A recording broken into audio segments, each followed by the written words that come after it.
Hello everyone. Welcome to the Ocean Sound Storytelling Channel. I am the storyteller. And today, I am so happy to be with you. You may be curled up under a blanket or listening with your ears on a soft pillow.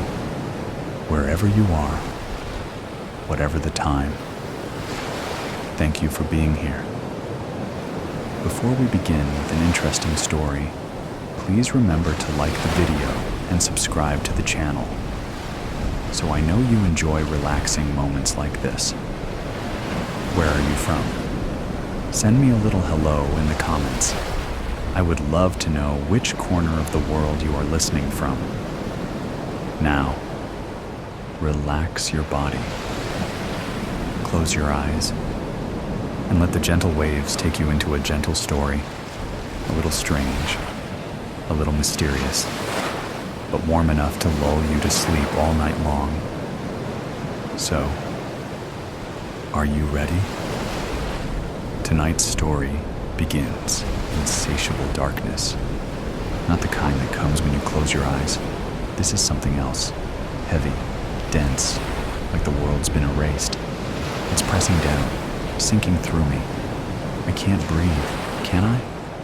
My chest should be moving, doing something. I don't know why I expect that. Then, something else. A noise. No, not a noise. A memory. I love you, babe.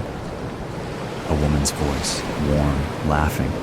I can almost feel her next to me, see her face, smell her perfume, something like freshly peeled oranges. Gone. Just like that. I try to hold on to it, but it slips away like smoke. Something aches where the memory was, filling empty spaces, like something lost. Am I lost? No, I'm here. Here in the dark, here in the earth pressing in on all sides. It is cold, deep in my bones, in my flesh. No, it's wrong. I feel something slipping, a part of myself loosening, unraveling, sinking into the dark. I try to reach for it, to grab hold of me, but it's fading fast, sinking below the surface like a drowning man. I tell myself, I'm still here, I'm still someone, but it feels like a lie. Why can't I move? I try to lift an arm, a hand, anything, but everything's sluggish. My fingers claw at nothing, something below, above, heavy, settled. I should be moving, I should be. Then it hits me, clear and sharp, like a broken bone. I'm dead. I'm dead. I don't breathe. My chest is still cold, rotting. A surge of panic hits, a sensation I didn't know I could still feel. I close my eyes, or maybe they were already closed, and try to piece together bits of memory clinging to me. A bright day, a laughing face, a small sticky hand in mine.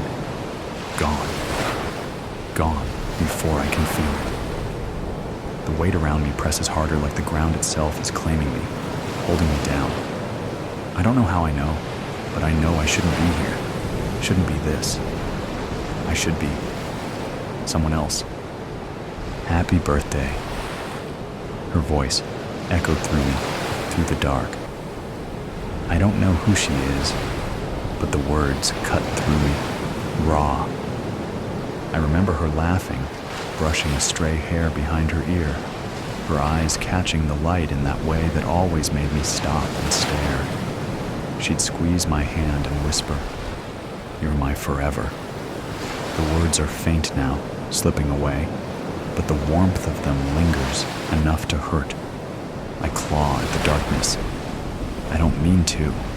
I don't have to. My fingers curl through the dirt, tearing, dragging myself upward. My hands pull, dig, until I feel the damp, cold earth under my nails, grinding against bone. The part of me that still thinks cringes. The other part? It just keeps going. It's like I'm watching from far away, a thought pulsing through my mind. Get out. Get out. Not a choice, an order I can't ignore. from deep inside, where the human parts of me are fading fast.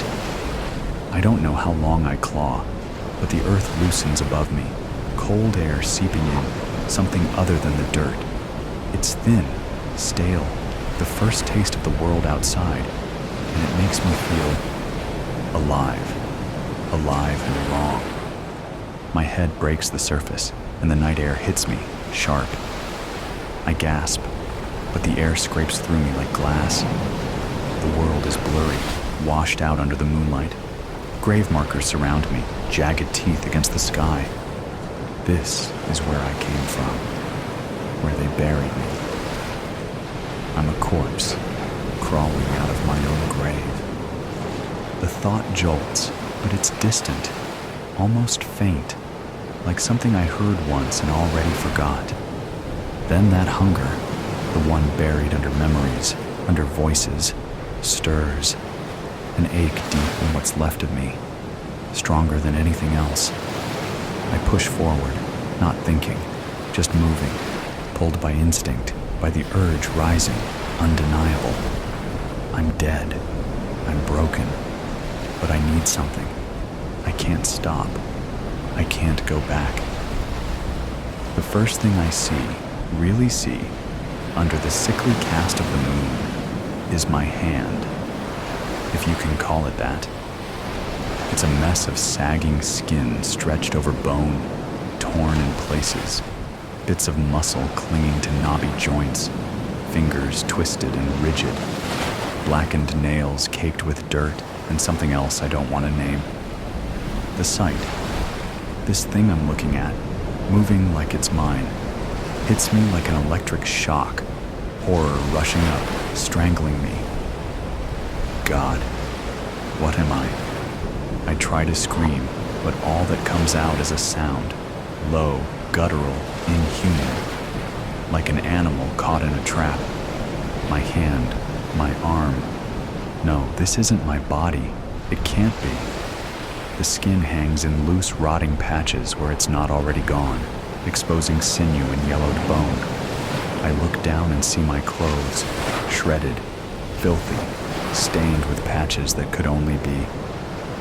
I shut down the thought, but the nausea twists inside me, pulling me towards something deeper. And then, as the horror swells, something else creeps in. It starts as a twitch, a need, deep and feral, like a slow burn crawling from my center outward. The coils in my stomach, my muscles, my bones, driving out everything else. A hunger, sharp, jagged, specific. I don't just want food. I want something else. Something alive. Number no, don't think it. Don't even say it. You don't want this. But I do. It's already there, growing, swelling, filling the hollow spaces inside until there's nothing left but the hunger. I try to push it down, to hold it back, but it's like caging fire.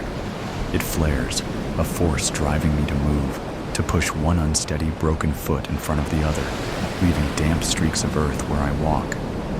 Ahead, movement, shadows, soft and slow. A person, bundled in a coat, walking the edge of the graveyard, flashlight in hand. I want to warn them, tell them to turn around, to run. Stop! But my body doesn't listen. I lurch forward. I'm watching, screaming inside, but I'm just a passenger, shackled here, while something else, some twisted, primal urge, takes the reins. My mouth opens, something wet and rotten drips down my chin, spilling onto torn clothes. But I can't stop. I'm close enough now to see him clearly, middle-aged, a little tired, maybe a little sad. He notices me, stops, frowning. Are you okay? His voice shakes, holding the flashlight up, illuminating my face. The light hits his eyes, wide with shock, as he takes in my face. His jaw drops, his lips tremble. Oh my God! Run! I want to scream. Run! But my mouth twists, letting out a moan, low and ragged, and it's enough to send him stumbling back, breath hitching in fear. He turns, but it's too late. My body surges forward, faster than I should be able to move, faster than anything this decayed body should manage. I catch him from behind, fingers sinking into his shoulders. I feel his body seize, the heat of him, the life. The hunger digs deeper, takes control of my hands, my teeth, drive into him, tearing at flesh like it's some kind of drug, some twisted ecstasy. He screams, his voice cutting through the night, but my body just keeps going. My teeth sink into his shoulder, the taste that hits my tongue. It's warm, alive. It fills me in a way nothing else can, something thick and metallic spilling down my throat, coating my mouth, and there's a sick satisfaction that follows, a relief even, like I've finally given in to something I didn't know I wanted. Stop. Please. God, just stop. But there's no stopping. My mouth pulls back, jaws snapping down, over and over, feeling skin and muscle tear, tasting the salt and the heat of his blood. His body twists, weak hands pounding against me, scratching, fighting. But his voice is breaking, giving way to soft, strangled cries. It's him and me, my body devouring his, my mind screaming in silent horror, torn between the repulsion and the craving, both so strong I don't know where one ends and the other begins. I taste his life fading, bit by bit, until he stops moving, limp beneath me. My hands fall to my sides, and I'm left there, panting, mouth and hands covered in his blood, insides roiling with satisfaction and disgust. The hunger settles, just a little, but doesn't go away. It sits there, dark, waiting. I know it'll be back. I look down at what's left of him, the bloodied mess that used to be a person. Pieces of him are scattered around me, stained on my clothes, smeared on my hands, and I feel nothing. Not horror, not revulsion, just emptiness. Number. That's not right. There's something else, something worse. I feel good, sated. A part of me is horrified by this, revolted. But that part feels so far away, drowned by the darkness, the hunger whispering again, like an old friend, like a promise. I don't know what I am anymore, but I know what I'll do. When the hunger comes back, I'll follow. There's blood on my hands, dark, drying, almost black in the moonlight. It stains the shredded skin, sinking into the folds and cracks as if it belongs there. I stare, feeling nothing, but then a name surfaces in my mind, just a whisper that strikes like lightning. Emily. It hangs there, echoing in the dark. A face appears, flickers, blurs, her eyes dark and warm, framed by wavy brown hair. I almost feel her, the laugh that carries through time. She's saying something to me, but her voice is faint as if drowned. I love you. The statement hits me, and with it, shame, thick and heavy, curling around the hunger. And there's a weight pressing on my chest, suffocating, even though I know I can't breathe. Guilt claws through the numbness, pulling her words up from wherever I tried to bury them. But it's gone, leaving only emptiness. My head pounds, trying to piece together fragments of who I was. The flashes come and go, sharper, harder to bear. The kitchen table, a family dinner, laughter, the smell of coffee, her voice as she hums, my wife, her hand on my face, the love so clear I could cry.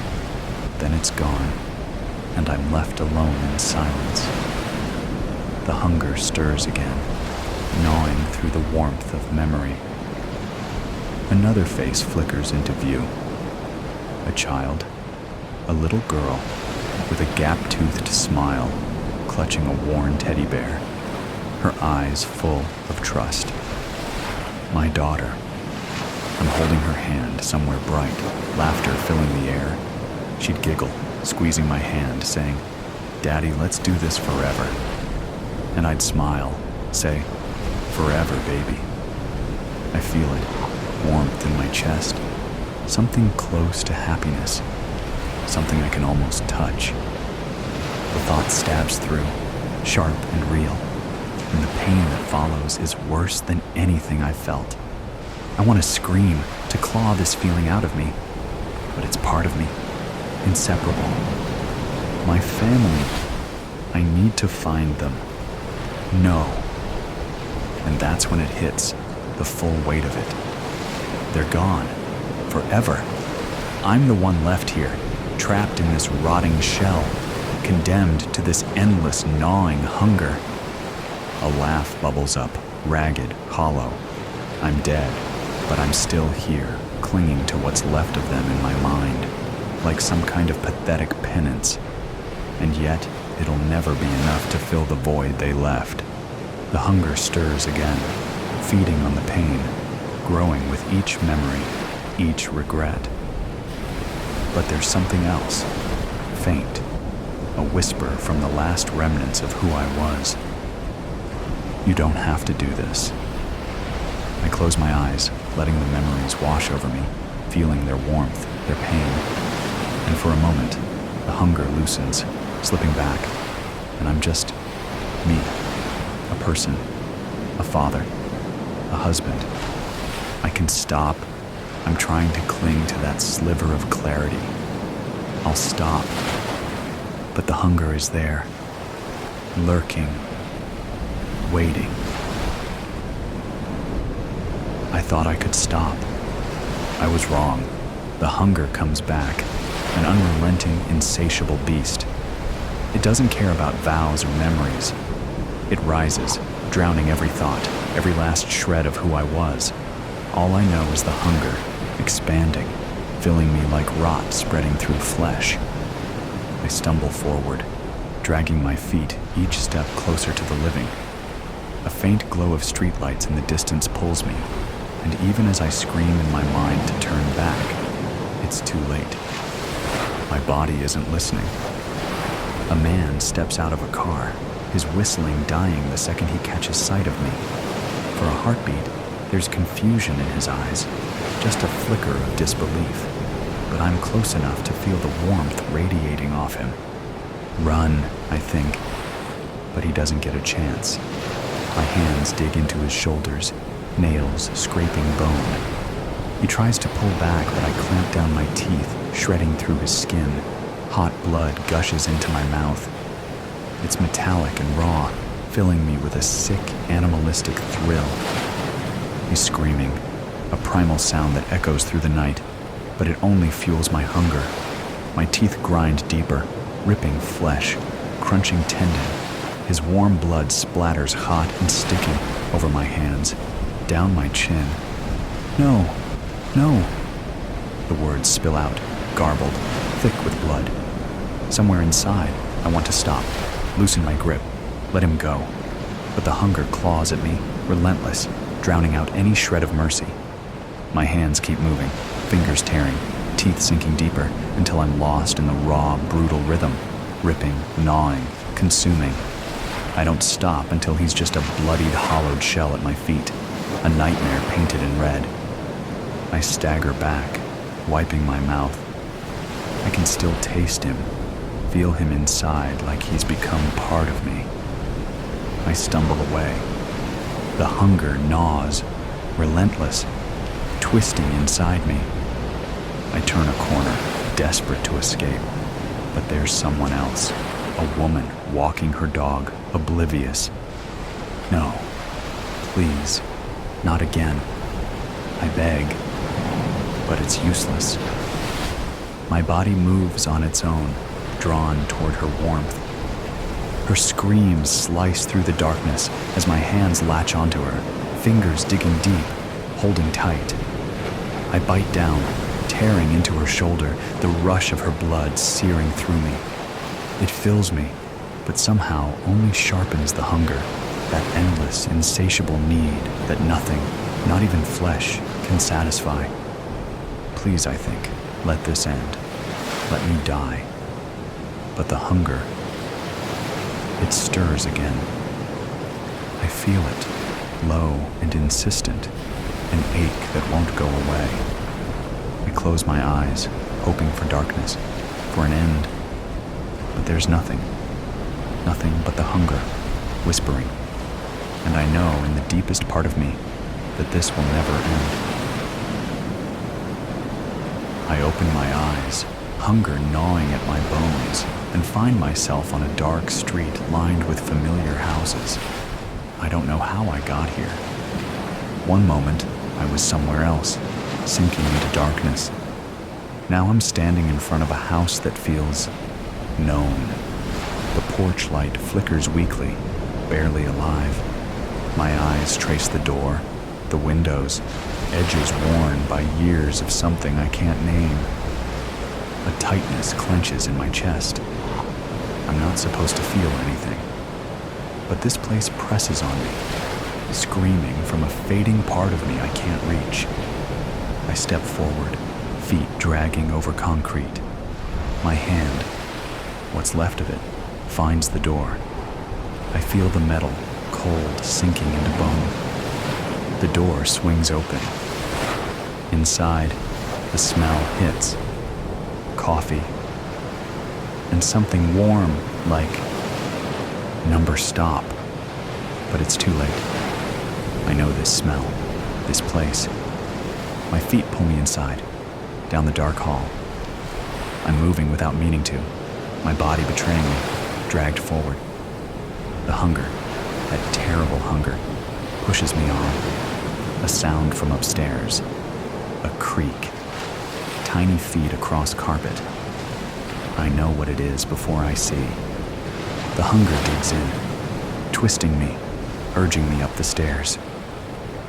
I don't want to go, but I can't stop. At the top, a door stands slightly open, a strip of light spilling into the hall. In the center of it, a small shadow shifts.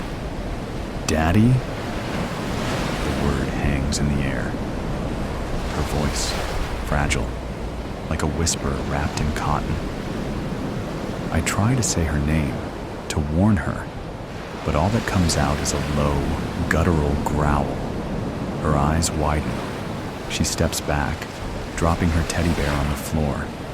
Her lips tremble. Daddy? Her face blurs, twisting, fading. But there's something else, a flicker, faint, buried in what's left of me. Love. It's small, fragile, breaking through the cracks, just for a heartbeat. Her name is there, soft and warm. I remember her tiny hand in mine, her laughter, the way she'd look up at me with those trusting eyes, the way she'd curl up against me, safe, warm. I know I would do anything to protect her, anything to keep her safe.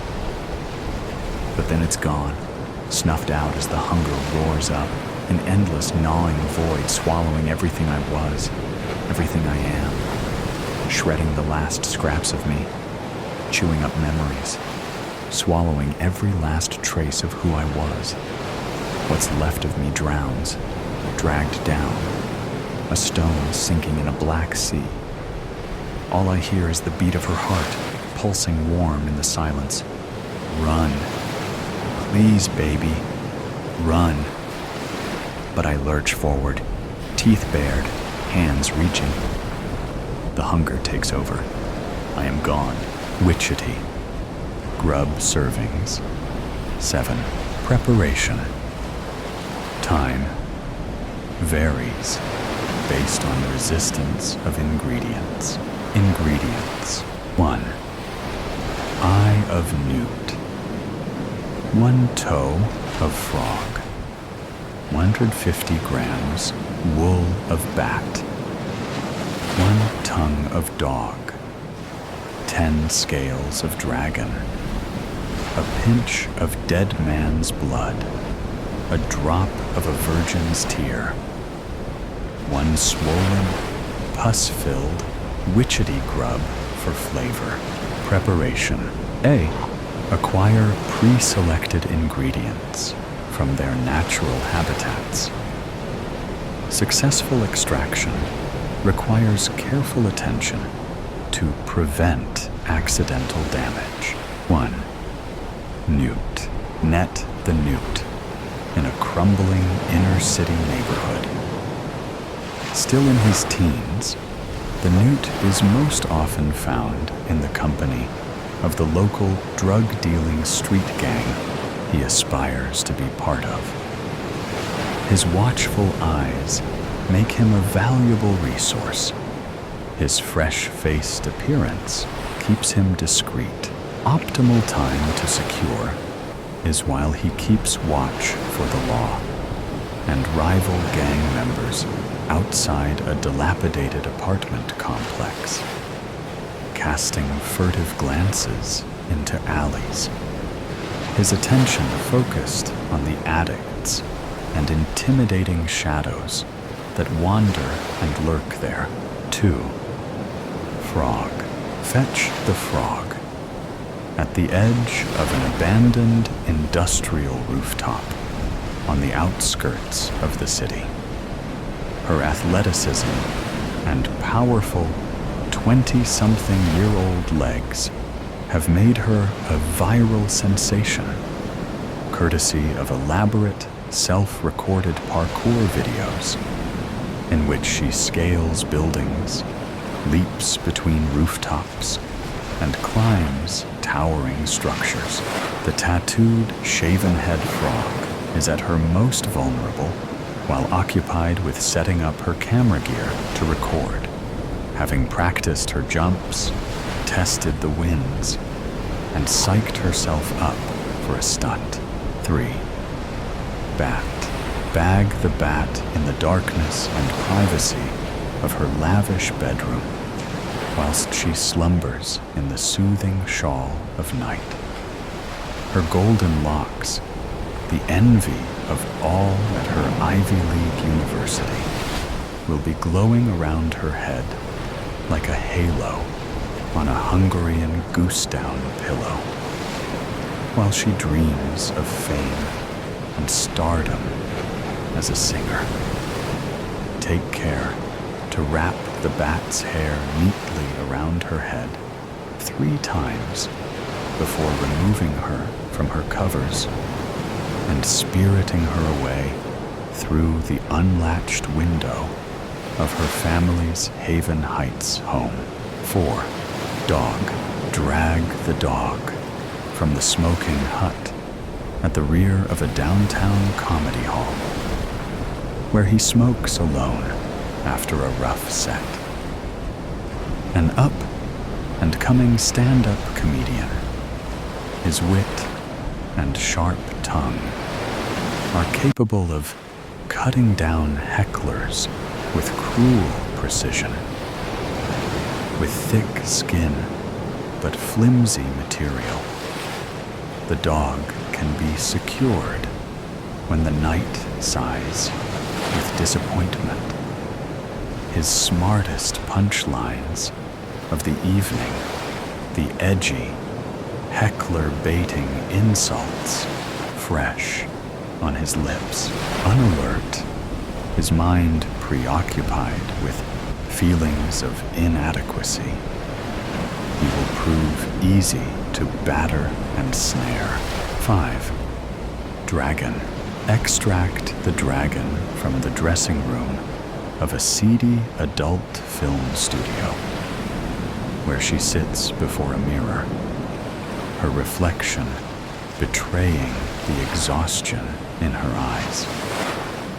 Once a promising young woman, the dragon is trapped in the heartless world she was forced into by debt and destitution, performing for cameras and men.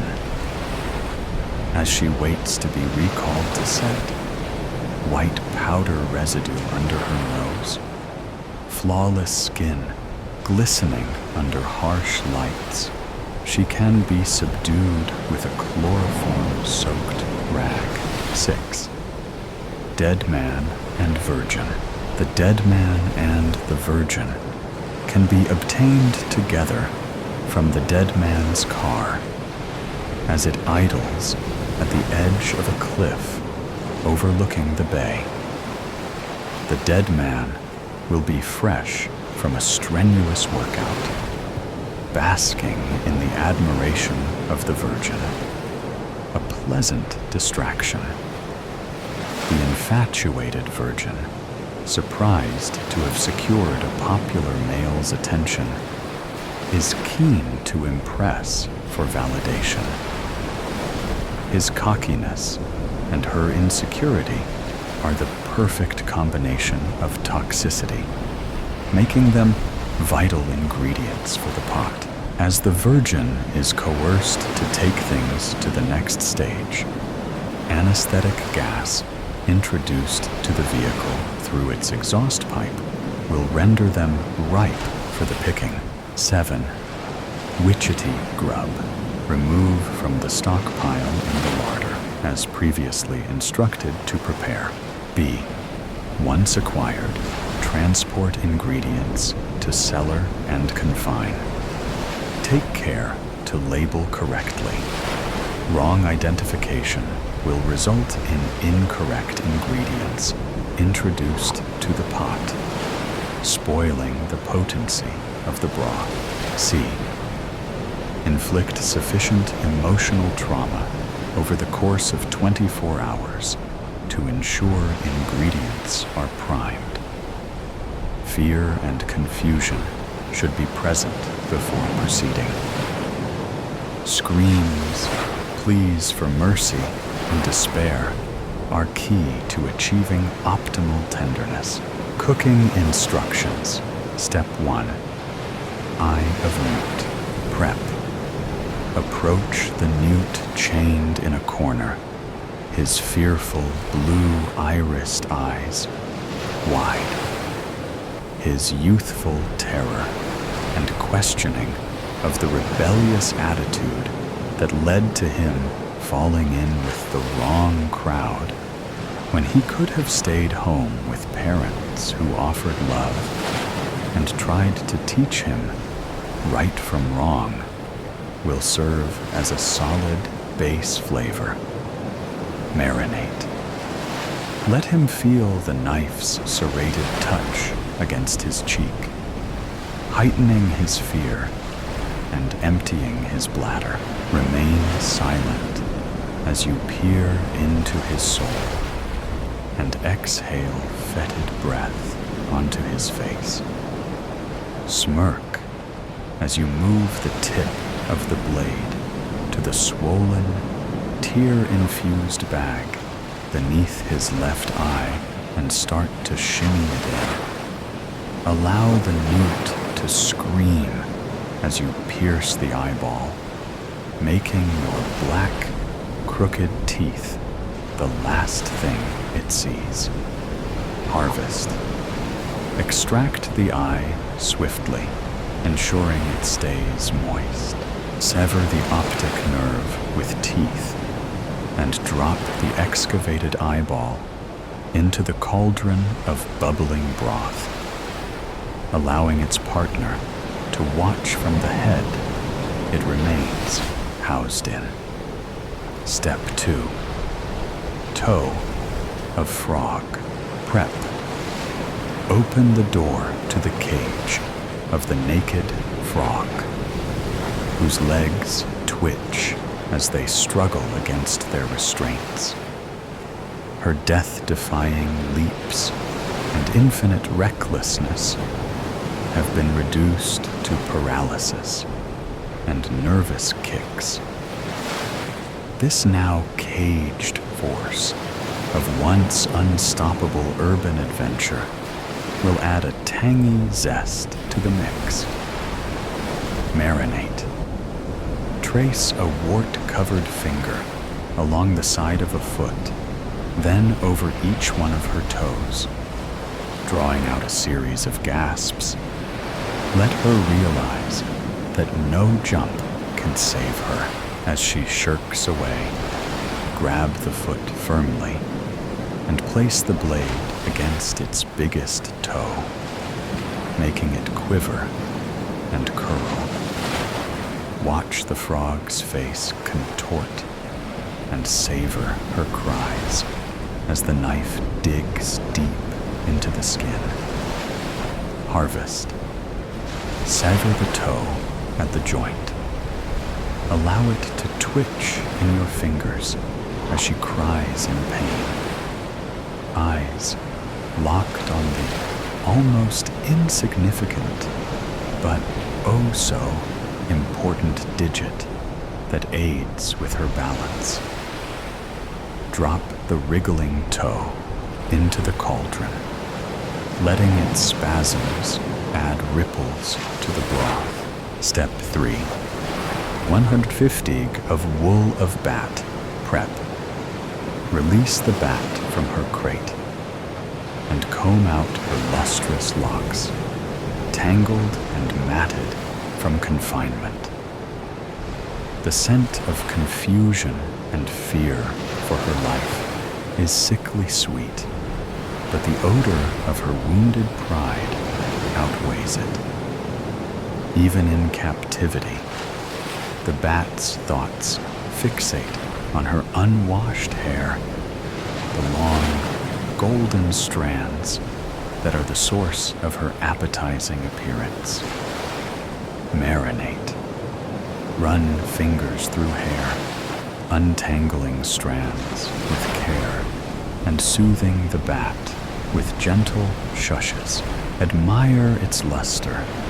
Appreciate its silky, smooth feel. Let your withered flesh tingle under its softness. Watch her grimace through tears, trying to coax out some mercy. Then grip a handful of hair and yank back her head.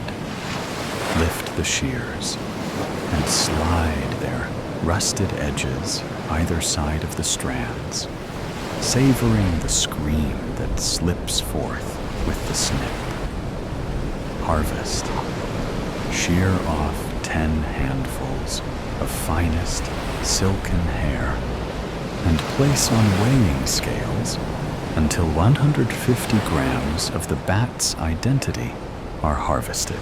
Let her sob uncontrollably as she watches her beauty diminish, mourning the loss of her hair like the frog mourns her toe.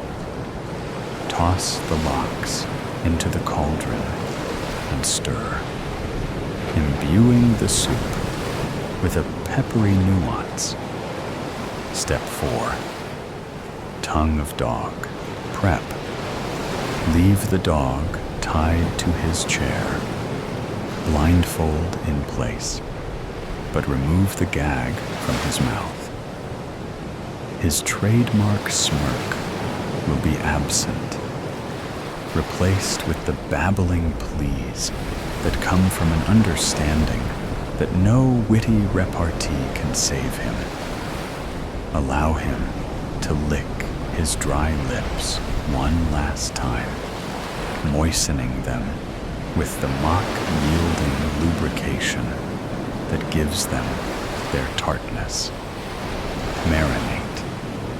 Let the dog wield his words like weapons, shouting, cursing, trying to bargain with the devil. Stand quietly as he struggles against his restraints, powerless in the face of unyielding malice.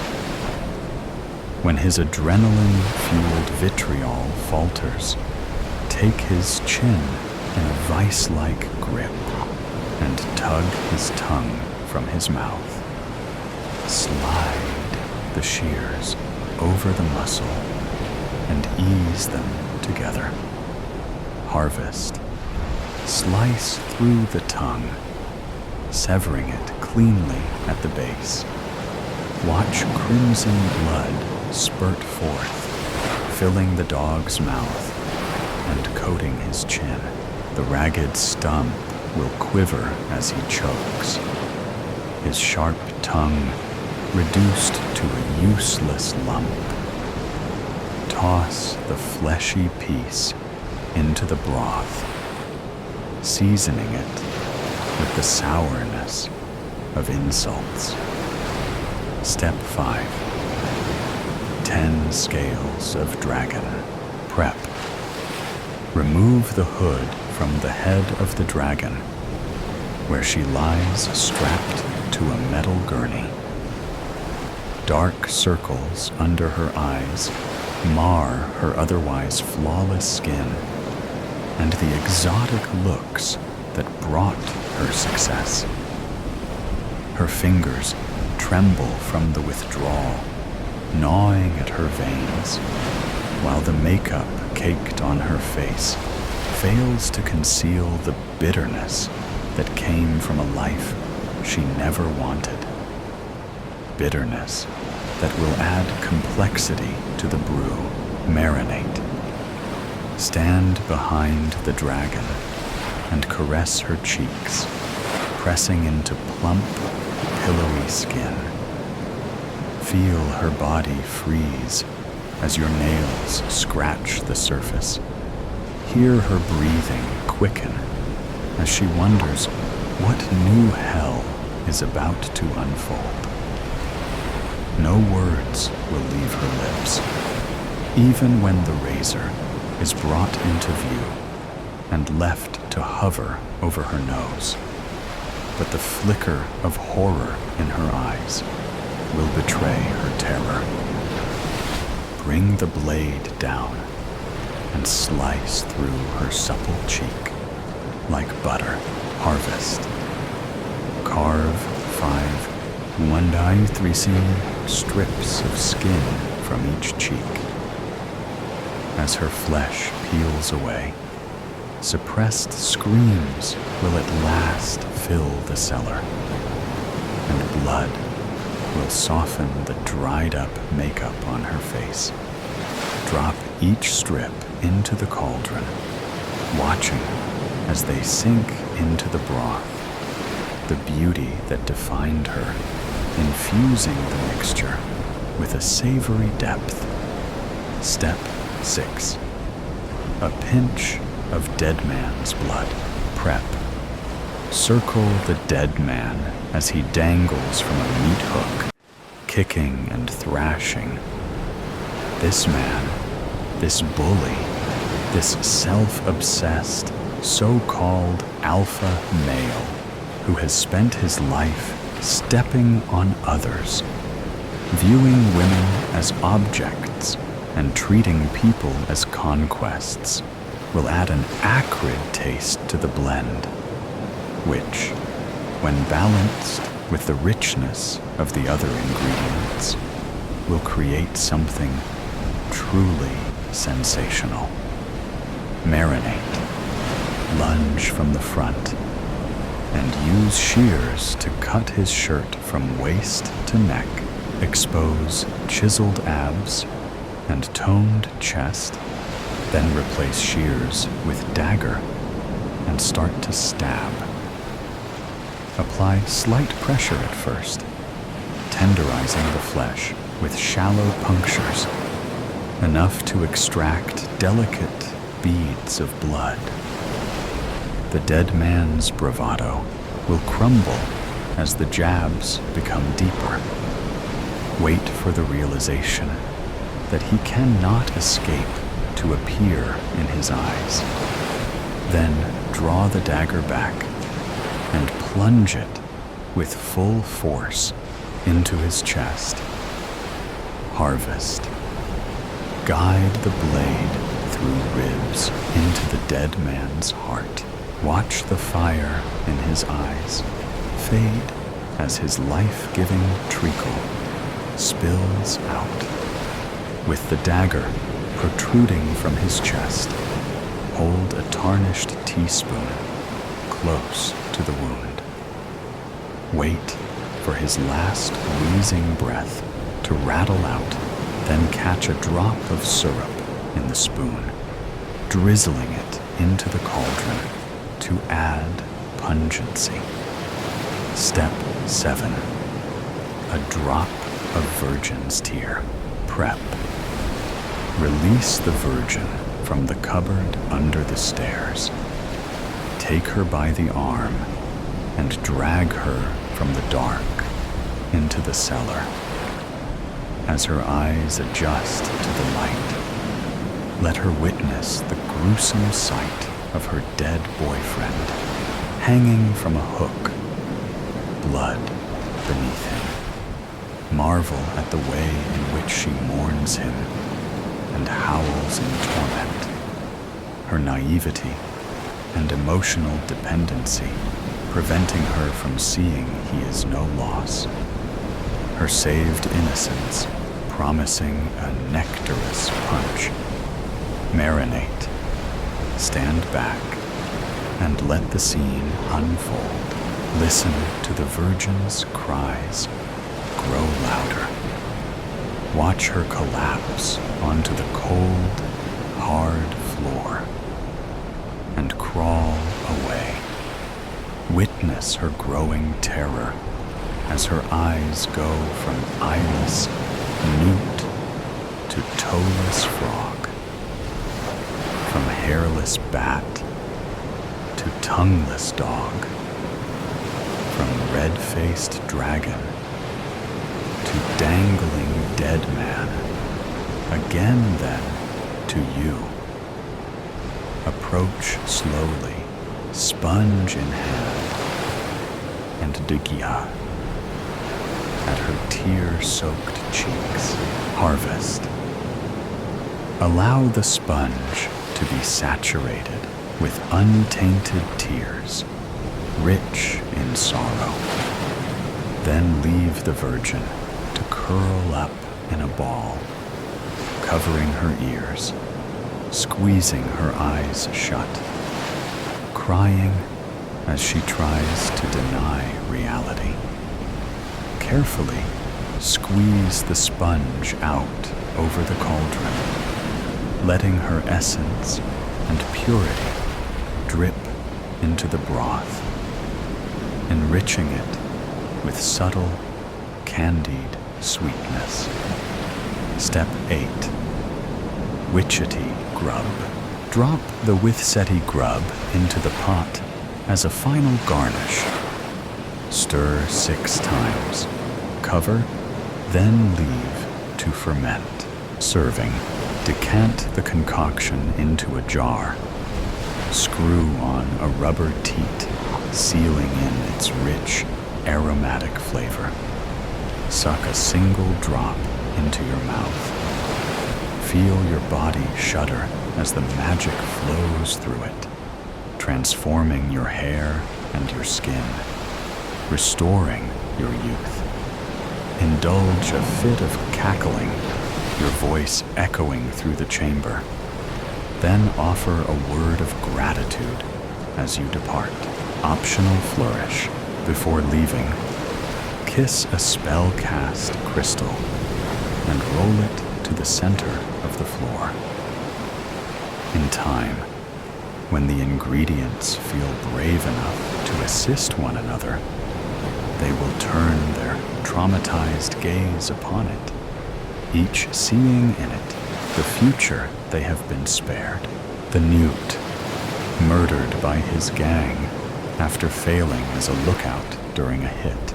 The frog, falling to her death as a result of an overly ambitious jump.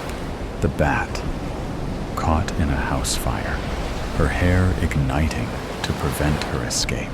The dog, stabbed by a heckler after an insult goes too far.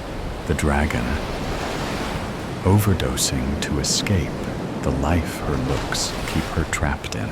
The virgin, dying at the hands of the abusive dead man. Extract from Witchetty Grub, Edition 7.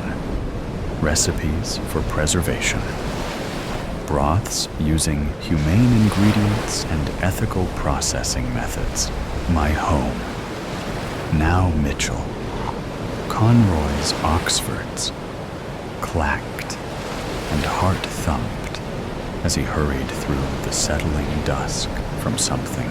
Since breakfast, the eerie sensation of being watched had intensified with the crawling of his skin. He hadn't seen anyone or heard anything, but he felt it wherever he went. Something was coming, and the darkness was making it bolder. He picked up the pace as he turned into the tree-lined avenue that led to the wrought iron gates of his community. Sticky puddles of sweat beneath his suit urged him on until he reached the keypad, disengaged the lock, and pushed through the gate, letting it slam shut behind him. Not safe. Not yet. That inexplicable belief that he was about to be pounced on carried him across the courtyard, up marble steps, along a plant-filled balcony to his apartment. Lights on, door locked. Silence, apart from his panting, and the banging of the courtyard gate. Or did he imagine that?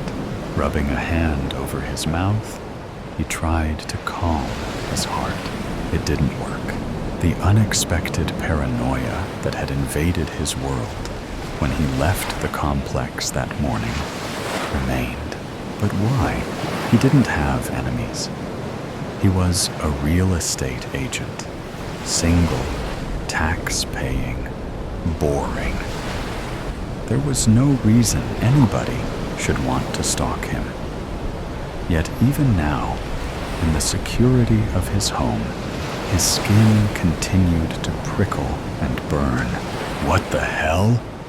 he said, slapping his face as he hurried into the hall. I was starting to feel good about things.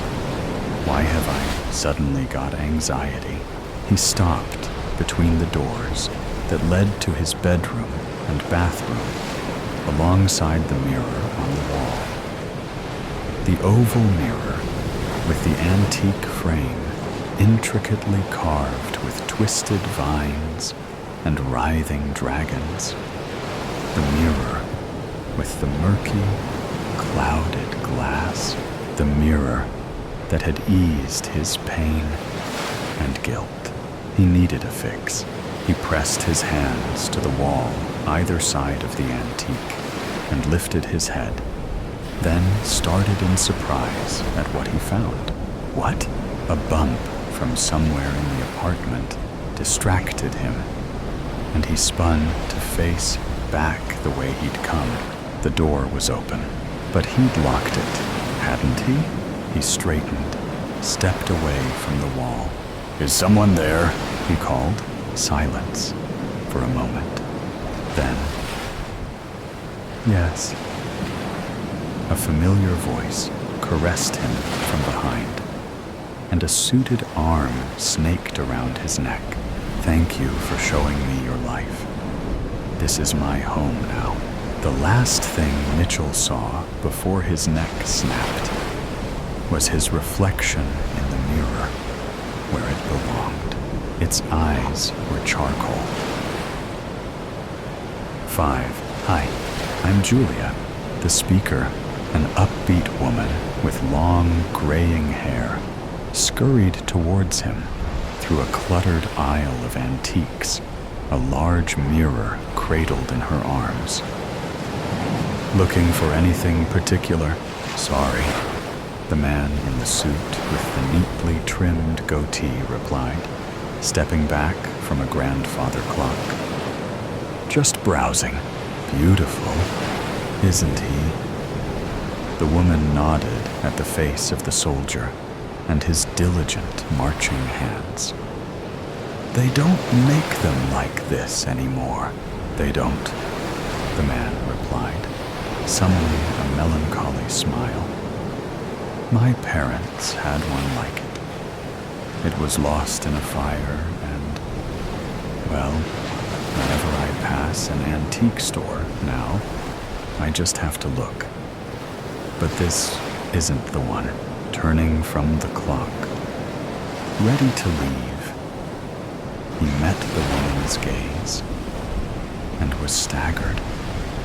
Obsidian gray eyes regarded him from a sallow complexion with an intensity that made him feel weak. A fire, she cocked her head. How tragic. If only we could also replace parents. What? Could I interest you in a mirror? She went on, unperturbed. I wrangled this job by impressing the owner with my knowledge, but I still need to make a sale. This mirror needs a new home, and I know you'll make a good owner. It's Japanese, pre-Edo. Isn't it beautiful? As she spoke, she held up the mirror, so he couldn't help but peer into its depths. Why did you say that? He asked, as his gaze was sucked into the murky glass. About parents? Call it intuition, the woman replied. I know when people are hurting, when they shoulder blame. Your parents' house wasn't safe. The wiring needed maintenance. You could have done it. Hey, he said, moving to push the mirror aside, but stopping short. His reflection had juddered, or so he thought, and now it looked liquid and soft. Hating yourself is normal, but you don't have to suffer. The glass in this mirror has special properties. Looking into it for a short time each day can heal the soul. What do you think? Looking into it now, do you feel better? I feel woozy. How did you know? He cut himself off when something in the mirror caught his eye. A door ajar at the bottom of the aisle, a pile of crumpled clothes on the floor, a puddle of what looked like spilled paint. I'll do you a deal, the woman called Julia said, stepping closer and removing the image. Whatever you can afford. Your parents would want you to have it. It will help with the guilt. Just look. That's all you have to do. Look and let it breathe for you. What do you say? Mitchell Conroy found himself removing his wallet as he stared into familiar eyes that somehow put him at ease. Well, it is nice. I like the frame, the engravings. I guess I can help. We have a deal. For what the hell happened in there, Detective? Officer Rice, mopping sweat from his forehead, rested his bulk against the open-doored sedan and basked in the glow of its spinning light. Get anything out of the boy? Not much, Detective McCoy replied from the driver's seat, tugging at the hairs in his mustache. He's deeply traumatized, sending him in to be assessed. As he spoke, he watched a patrol car pull away, his eyes on the passenger in the back, the 12-year-old he'd put there a minute before. You reckon he did it? Rice continued. That level of brutality towards his own mother seems impossible. McCoy pushed himself out of the vehicle while Rice refolded his hanky. Nearby, crime scene investigators were wheeling a covered gurney from an apartment block. No signs of a break-in in it. No evidence of anyone else in the apartment. Kid discovered covered in blood and cowering in the bathroom by the neighbors who found the door open. But why was it open? Rice shrugged. Boy tried to run, but changed his mind, or he went out and came back. What did the neighbors say? Rice tugged a flip pad from the pocket of his sweat-stained shirt. Julia Harrison moved here 6 months ago with her son, after her husband left her for another woman. Seems the boy blamed her for the breakup, for not being able to see his dad. She worked long hours. He skipped school. Arguments and raised voices were a regular occurrence, but things seemed to be looking up for her. Neighbors thought she might be seeing someone. Could have been a trigger for the kid. But then we're back to how could he do it? McCoy stared into the gray mid-morning sky, brow creased, as he recalled what the boy had babbled over and over. Any sign of a broken mirror? The pudgy officer frowned. No. He was going on about that when we took him out. Something about his mother breaking a mirror. There's a screw where one could have hung, but what did he say? McCoy pinched his forehead at the onset of a migraine. Crazy stuff. Said his mother did it to herself, with glass from a broken mirror. He said it was cursed. Said whenever he looked in it, the person looking back wasn't him. Well, there you have it, Rice said, tucking the pad away. Complete mental break, just when you think you've seen it all. McCoy hummed as he watched the remains of Julia Harrison be loaded into the back of an ambulance. He wasn't so sure. He'd looked into the kid's eyes, recognized his fear. He was telling his truth. Regardless of what had happened in that apartment, there had been a mirror where one was not now, and this case would not be solved till it was found. 3. Hayden. I got a call from the school. They want me to go in, again, stepping around discarded clothes and empty soda cans.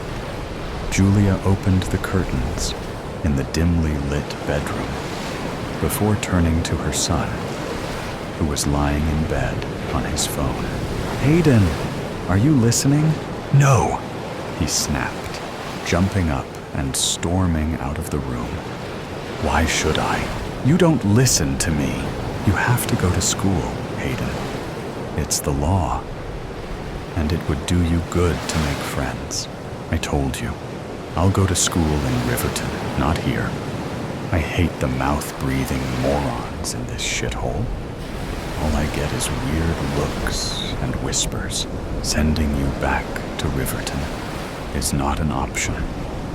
I know you think I'm doing it to punish your father, but that's not it. Your dad is... I don't like saying it, but he can't look after you. He's like a child himself. Don't. The greasy-haired preteen interrupted, stopping dead in the hall. Talk about him like that. I don't mean anything bad, Julia said, coming to stand behind him, wispy strands of gray hair brushing her cheeks. I don't hate him anymore. If I thought he'd be good for you, I'd let you go, but that's not the case. One day you'll understand. God, Hayden, things got so much easier for me when I surrendered my anger. They can for you too. Have you tried looking in the mirror? Jesus Christ. Hayden cast the antique on the wall, a look of disgust.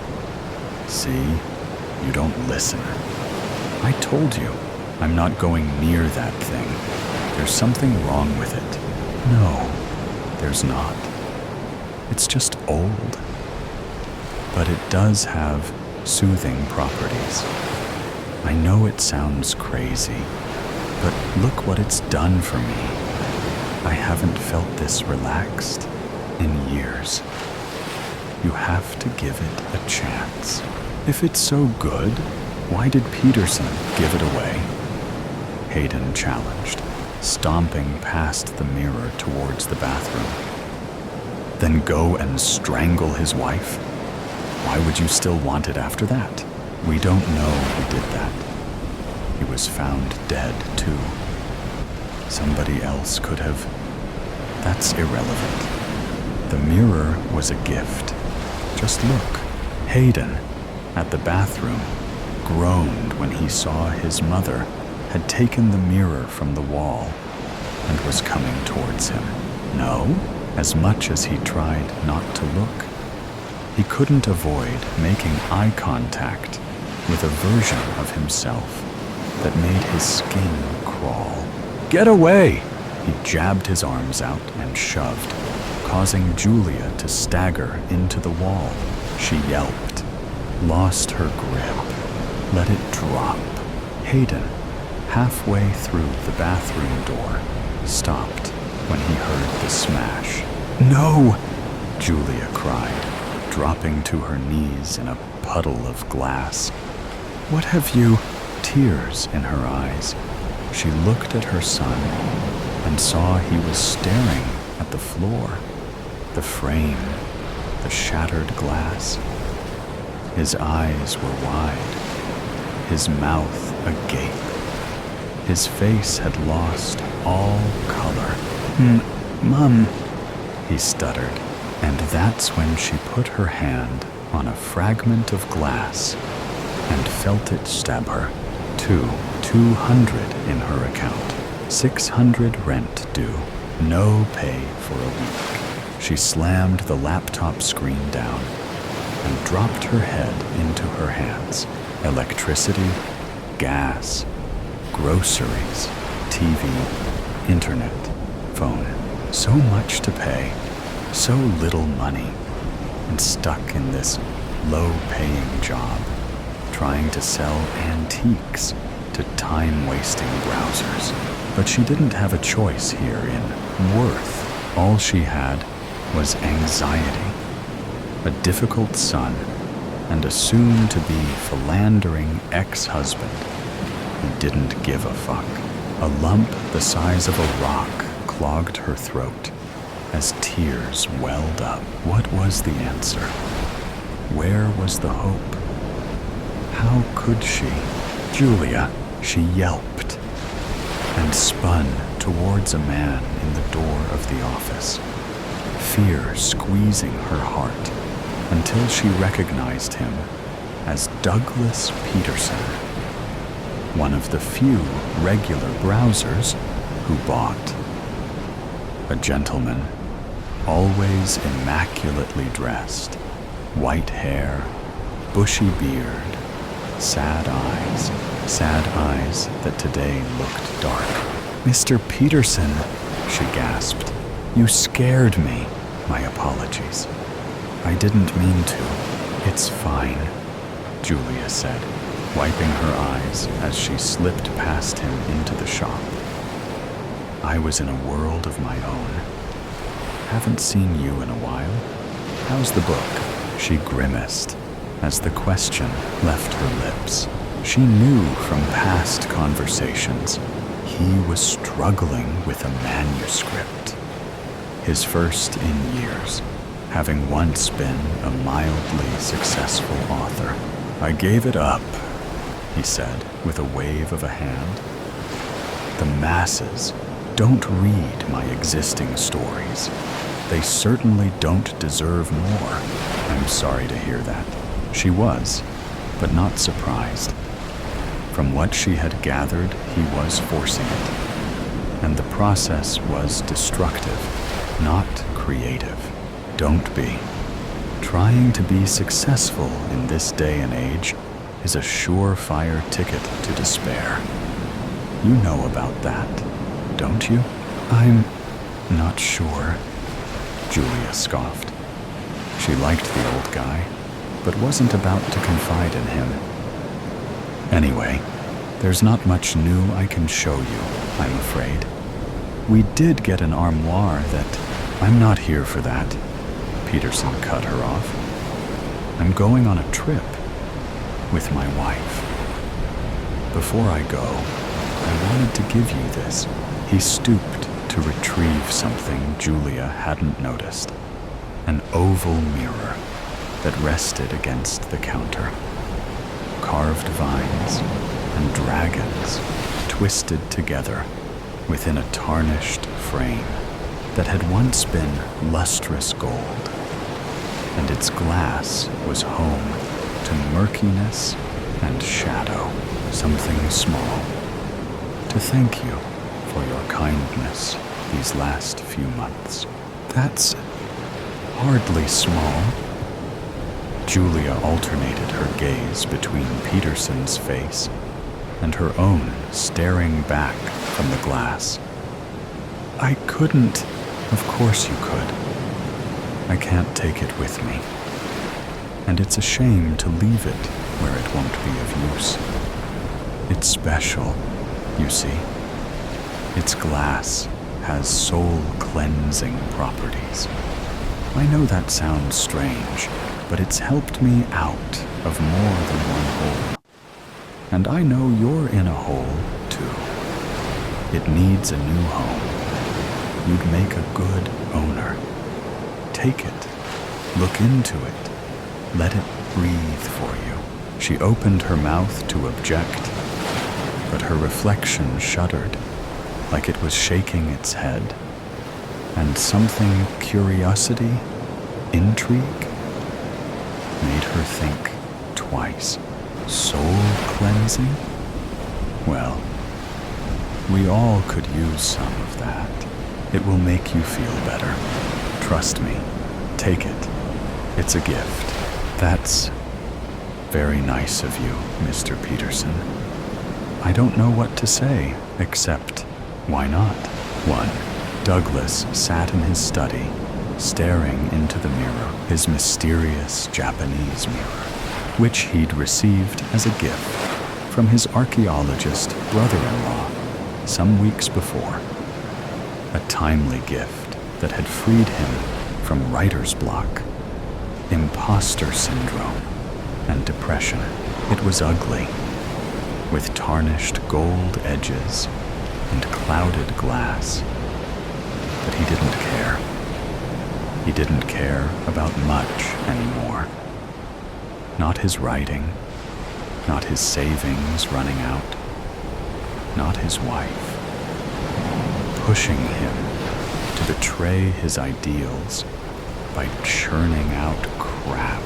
Since the mirror had arrived with a note about how it could nurture and heal strained souls, nothing seemed to matter except the solace he found in its reflection.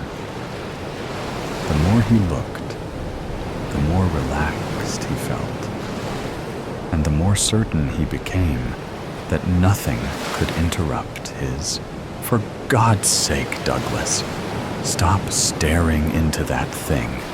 You haven't written in days. His wife's reflection appeared behind his, scowling, while his only smiled. It's okay, Shell. There's no need to write. Not when I have nothing to say. Well, you better think of something. We need money. I'm sick of scraping by on the pension. You need to write a book. Damn Richard for sending you this hideous thing. What was he thinking? And I can't get in touch with him. It's like he disappeared off the face of the earth. It was a lovely thought, and it's helped me feel better. What are you doing?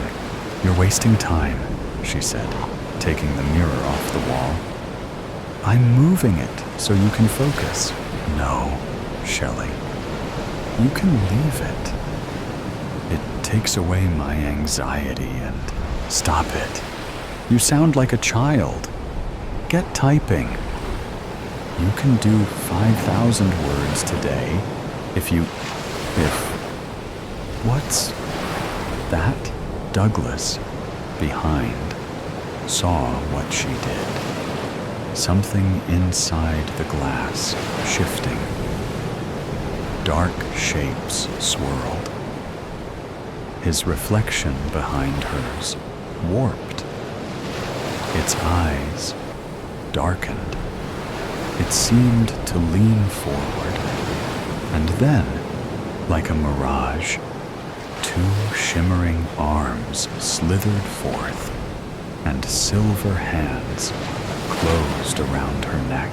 She screamed and dropped the mirror, and Douglas staggered back as it fell, allowing a blurred form to slip out, an unstable form that was dressed like him, a half-melted form that wore his face. It stepped out of the glass as the mirror landed, its surface rippling and blurring as it broke Shelley's neck. Douglas clutched his chest and collapsed.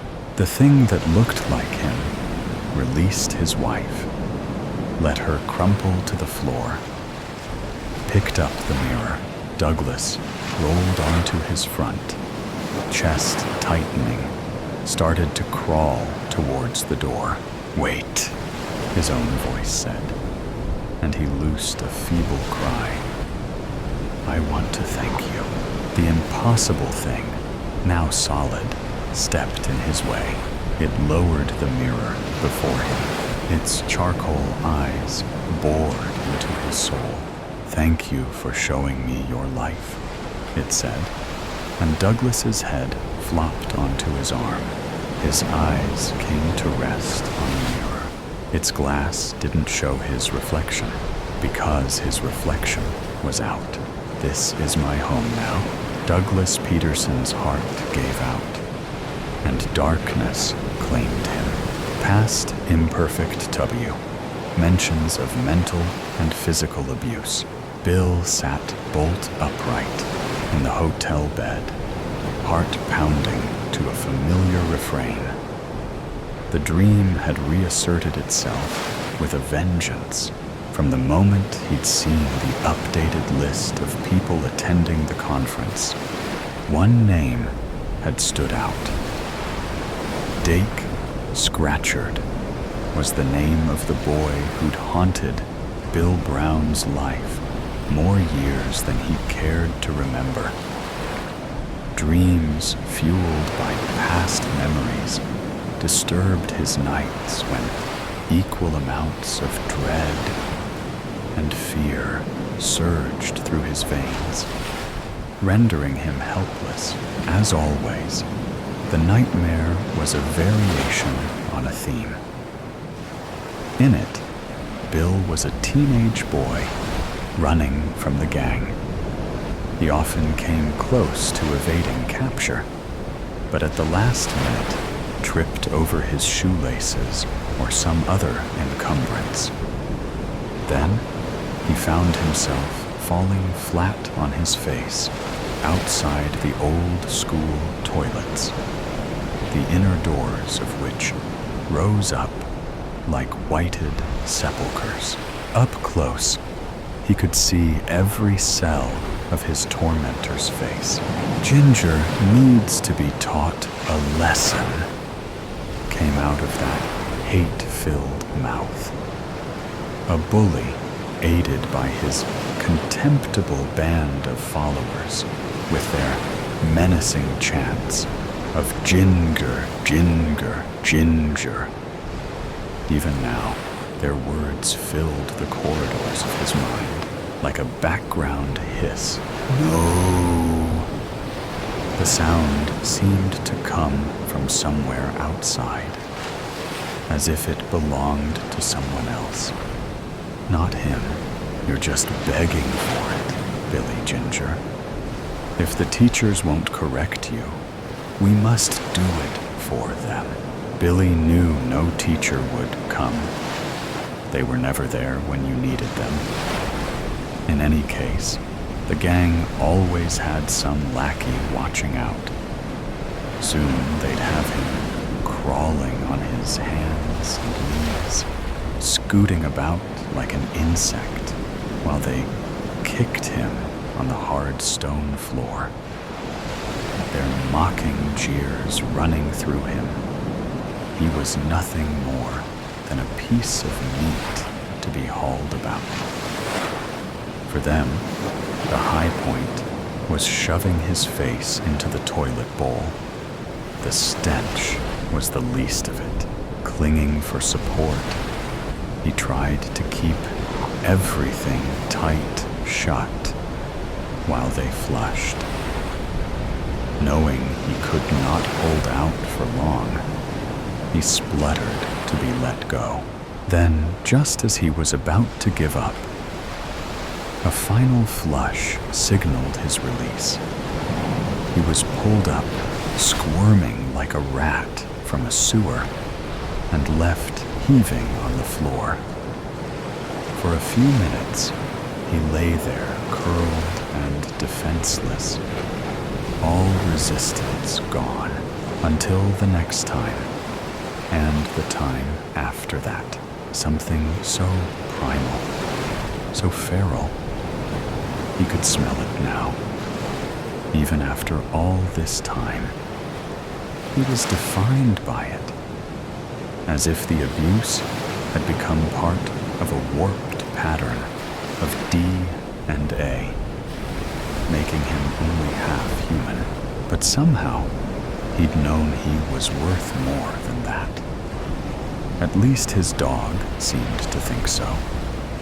Through it all, the only thing that kept Bill going was the thought of the black Labrador faithfully waiting in the porch.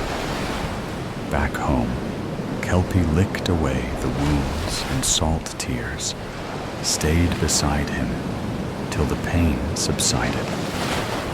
Without Kelpie, he would not have survived. For the purity of a dog's heart knows no bounds. Switching on the bedside lamp, Bill waited until his breathing steadied. Coughing, he climbed into a dressing gown and stepped out onto a small balcony. In the courtyard below, the air was prescient with a damp chill. A few lone trees were scattering leaves marking the onset of winter. Inhaling a sneaky cigarette, Bill considered his options. It had all happened so long ago, yet the dream had reignited the past, making him feel he could never escape its clutches. If Bill recited the facts of his life enough times, he almost convinced himself of their worth. On paper, he'd worked hard, got married and divorced, and had a son he barely saw. He'd mostly married his wife to please his father because she came from a better background, and look where that had got him. It wasn't his ex's fault if along the way he'd supplemented whatever was missing with a few women he was physically attracted to, but not much else. In the end, it had been like ships passing in the night, all except for Bella. With her, he'd come close to casting a loveless marriage aside, but in the end, something had stopped him. The risk of getting it wrong had been too great, but all that was in the past. Although Bella had recently returned to the company where they both worked, albeit in a less demanding role, he rarely saw her these days. And according to rumors, she was now with someone In the shower, Bill imagined washing the past down the plug hole. Soon he planned to do just that. The only fly in the ointment, of course, was Bella. He wasn't sure whether she'd be attending the conference. Really, bumping into her was the least of his worries. But if he did, so be it. He hadn't actually seen her name on the list of attendees, so it seemed unlikely. Overall, it would be easier if she didn't attend, because that afternoon, Bill was making his first big speech in his new role as Regional Operations Manager. As if there wasn't enough going on without having to deal with affairs of the heart. The speech, eagerly anticipated, was expected to be the highlight of the day. In the hotel room, examining the set of knives his father had given him as an 18th birthday present, Bill was confronted by powerful emotions. Before him were a dazzling array of sharp pieces, all with wooden handles for an extra firm grip. It was almost pleasurable selecting the one with the pointed end. He carefully placed it in a sheath and adding it to a concealed section of his briefcase. In the mirror, he observed hair that was thinning a little at the sides. Other than that, it was still thick and brown, with just a hint of chestnut. Impressive in a well-cut suit, he was tall enough to be considered distinguished. To some, his features might be regarded as handsome. His eyes, however, were preternaturally bright. Sighing deeply, he exited the room. Clutching his laptop and briefcase, he made his way along the plushly carpeted corridor, entered the lift, and headed the 3 floors down to the conference room area. Psyching himself up for whatever lay ahead, he focused on his achievements. Only by drawing on every retail milestone was he able to make sense of the wasteland that was his emotional life. His mind's eye framed the certificates that took pride of place on his home office wall, charting his journey from sales assistant to the coveted role of regional operations manager for one of the country's most successful chain stores. Stores that sold fashionable clothes and accessories for prices most people could afford. Bill's journey into a better life had only really begun when his parents had moved from a London suburb to a city in the Midlands. Then aged 15, he'd welcomed the move with open arms, for it had given him a chance to start afresh in a place where no one knew him, especially at school. He had loved walking unrecognized through the city's streets and visiting its ancient cathedral. One Saturday morning, plucking up courage, he'd walked into one of the city's department stores and landed himself a Saturday job in the menswear department. When he returned home, his mom made him a cup of tea, and Kelpie wagged a warm greeting. You could do a lot worse. They've got people queuing up to get a place in that store, his mom had commented. Then, examining him more closely, she observed, You've darkened your hair. Isn't that what Elvis Presley did? I expect so. I never liked my natural color. and I want to fit in at this school. That was the closest he'd come to admitting the bullying at his old school. He never told anyone about the suicidal thoughts. Chazo, he couldn't miss her. Bella was a figure of light, breaking the conference room formality, and wearing the most distinctive outfit. To him, she was the classiest person there, surrounded as she was by an adoring team of managers at one of the middle tables. Distracted by her presence, he could hardly wait for a chance to speak to her.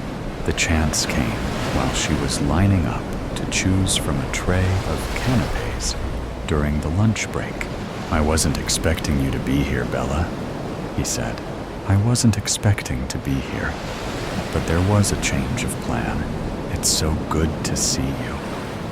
He found himself saying, "Well, I missed the company and the people. I wasn't the right fit for the new position, even if it was a promotion. It seemed fortuitous when my old vacancy came up again." "So, you didn't have a problem with going back to your old role?" "There's no need to avoid using the word demotion. I won't be offended," she laughed. "I came to realize I didn't need all the hassle that goes with a high-powered job. I realized I'd made a mistake, and the opportunity came to rectify it. I want a simple life, especially now I'm single. Don't worry, it's all worked out for the best." He wasn't right for me either. Bill could hardly believe what he was hearing. "It's really good to see you," he said again. "I'm glad you think that," she said, smiling brightly. Catching up with Bella had been great. So much so, watching her sleeping the next morning, Bill had almost forgotten about the other thing. He decided he'd know what to do when the time came. If it came, Bill was pouring coffee when Bella opened her eyes. They were warm, like kelpies had once been. "That smells good," she said. "I remembered you like it's strong." The world outside remained foggy and damp, but for the moment, none of that mattered. Fully dressed, Bill joined Bella on the bed. "What's the matter? You look like you've got the world on your shoulders," she said kindly. "Nothing. Just the conference. A lot to think about." But that was only partly true. If only he could tell her what was really on his mind. Part of him wondered whether meeting Bella again was purely coincidental, or a sign he should let the past go, once and for all. He might have said more, but then the phone rang. "Good luck with the speech." "Not that you're going to need it," Bella said, getting up and kissing him. "Dad." On the way to the conference room, Bill overheard a conversation between two hotel staff members. "Are the cameras still out?" "Only on the 3rd floor. Also, the ones by the bathroom. They're down, too." "Okay, not good. How long before they are fixed?" "A few hours at most. Maintenance will get it sorted. It won't affect the general running of things." Bill felt almost disappointed to hear the news about the cameras. After his night with Bella, he'd been on the verge of scrapping his original plan. Now fate seemed to be pulling him back. Yet he still hadn't come across his nemesis. Charlie. About 40 minutes into the second day of conference, a man best described as nondescript entered the hall. Head down, he weaved his way to the numbered seat. Bill clocked him, and his heart sank. Something of the man's stance reminded him of Dake Scratchard, grown older. But was it him? He couldn't be sure. 2 hours into the conference, during the talk on sustainability, the man scurried towards one of the exits, and all doubt vanished. Shriveled he might be, but it was definitely Scratchard, galvanized into action. Bill left his seat and headed for the nearest exit. Gripping his case so tightly his fingers hurt, he followed the figure until he disappeared into the bathroom. Unless he had to, Bill generally avoided public bathrooms. But this was going to be the exception. Adrenaline flooding through him, he quietly opened the door and stepped inside. Other than a pulsing through his ears and the sound of a dripping tap, all was quiet. Then he heard a retching coming from one of the cubicles. A minute later, the door opened and Scratchard stepped out. Engrossed in his own suffering, he ran to the nearest sink and stood there heaving, watching unobserved. Bill was torn between revulsion and an intense hatred. Mostly, he was seized by a hatred for all he'd been put through, overcome by a rage for the way this pathetic being had ruined so much of his life. It was too late to change his mind now. The die was cast. Gripping the knife, he advanced, his anger rising to a peak. Suddenly, the bathroom door sprang open, and to his astonishment, Bella entered. She came and stood behind him, putting her arms round his waist. Then, opening his fist, she carefully removed the knife from his hand and put it behind her back. "It's not the answer," she whispered, hurriedly placing it in her bag. It all seemed to happen in slow motion. The atmosphere in the room shifted. Startled out of his sickness, Bill's childhood enemy locked eyes with his victim in the mirror. Both men were shaking, one from the effects of illness, the other from the horror of what might have been. "What the hell?" Scratchard broke out. Then there was a flash of recognition as the years fell back. "Surely not. I wasn't sure if it was you in the meeting. Probably because your hair is different. But it's Ginger Bill, isn't it? Only the last time I saw you." The words trailed off, vanished into the unknown. "But you never did see me," Bill said through gritted teeth. "All you saw was a weak boy you could bully because of his hair color. As I recall, the last time I saw you and your sick gang, you'd forced my head down the bog. Have you any idea what that does to someone? Did I do that?" Dake's face reddened. "I was a bit of a jerk in those days. If it's any consolation, life hasn't exactly treated me well. As you can see, I'm not a well man." The edges blurring, Bill felt the first stirrings of pity. "What's actually wrong with you, Scratchard?" Calling him by his surname felt like a minor victory. He'd never dared call him anything in school. Dake shook his head despairingly. "If it's not one thing, it's another these days. I had heart trouble a few years ago, and now this. I keep having to running to the toilet and have a raging thirst. "You need medical attention," Bella said unexpectedly. "You're showing all the signs of severe diabetes. My father got like that before he was diagnosed." 10 minutes later, Bill was sitting with his childhood tormentor in the lobby, waiting for assistance. "I'm sorry for making your school life hard," Dake muttered, unable to meet Bill's eyes. "It was worse than that. You bullied me to the point I didn't feel life was worth living. Why did you?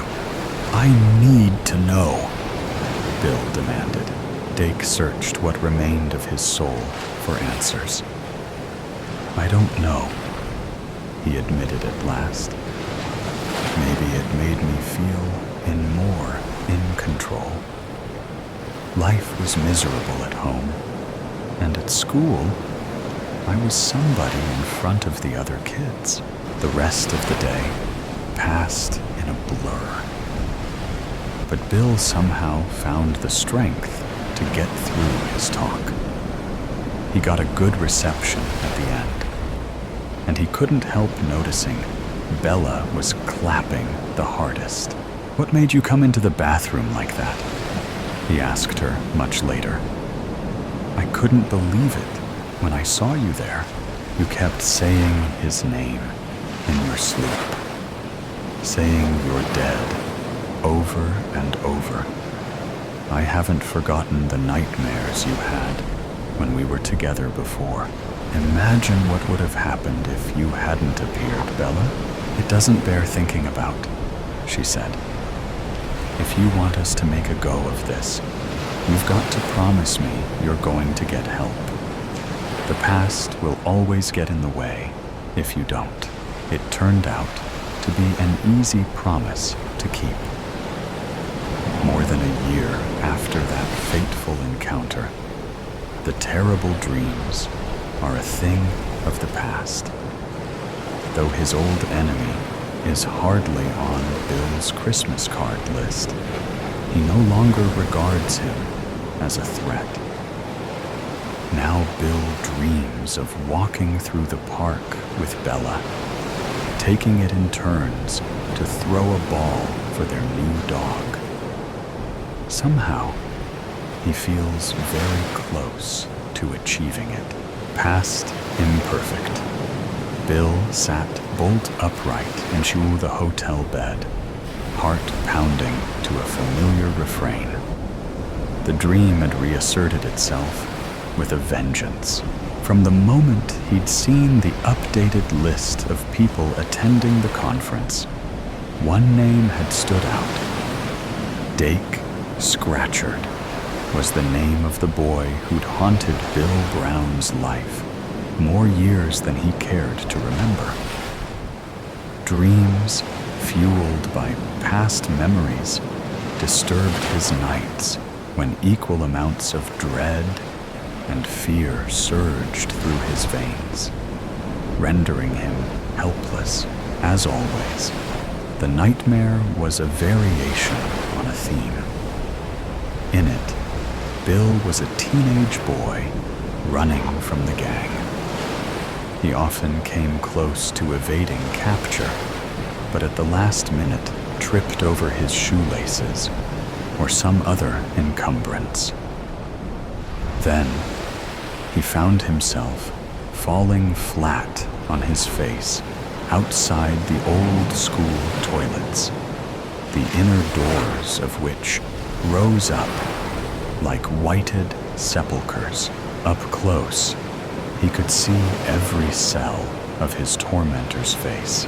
"Ginger needs to be taught a lesson," came out of that hate-filled mouth. A bully, aided by his contemptible band of followers, with their menacing chants of "Ginger, Ginger, Ginger." Even now, their words filled the corridors of his mind like a background hiss.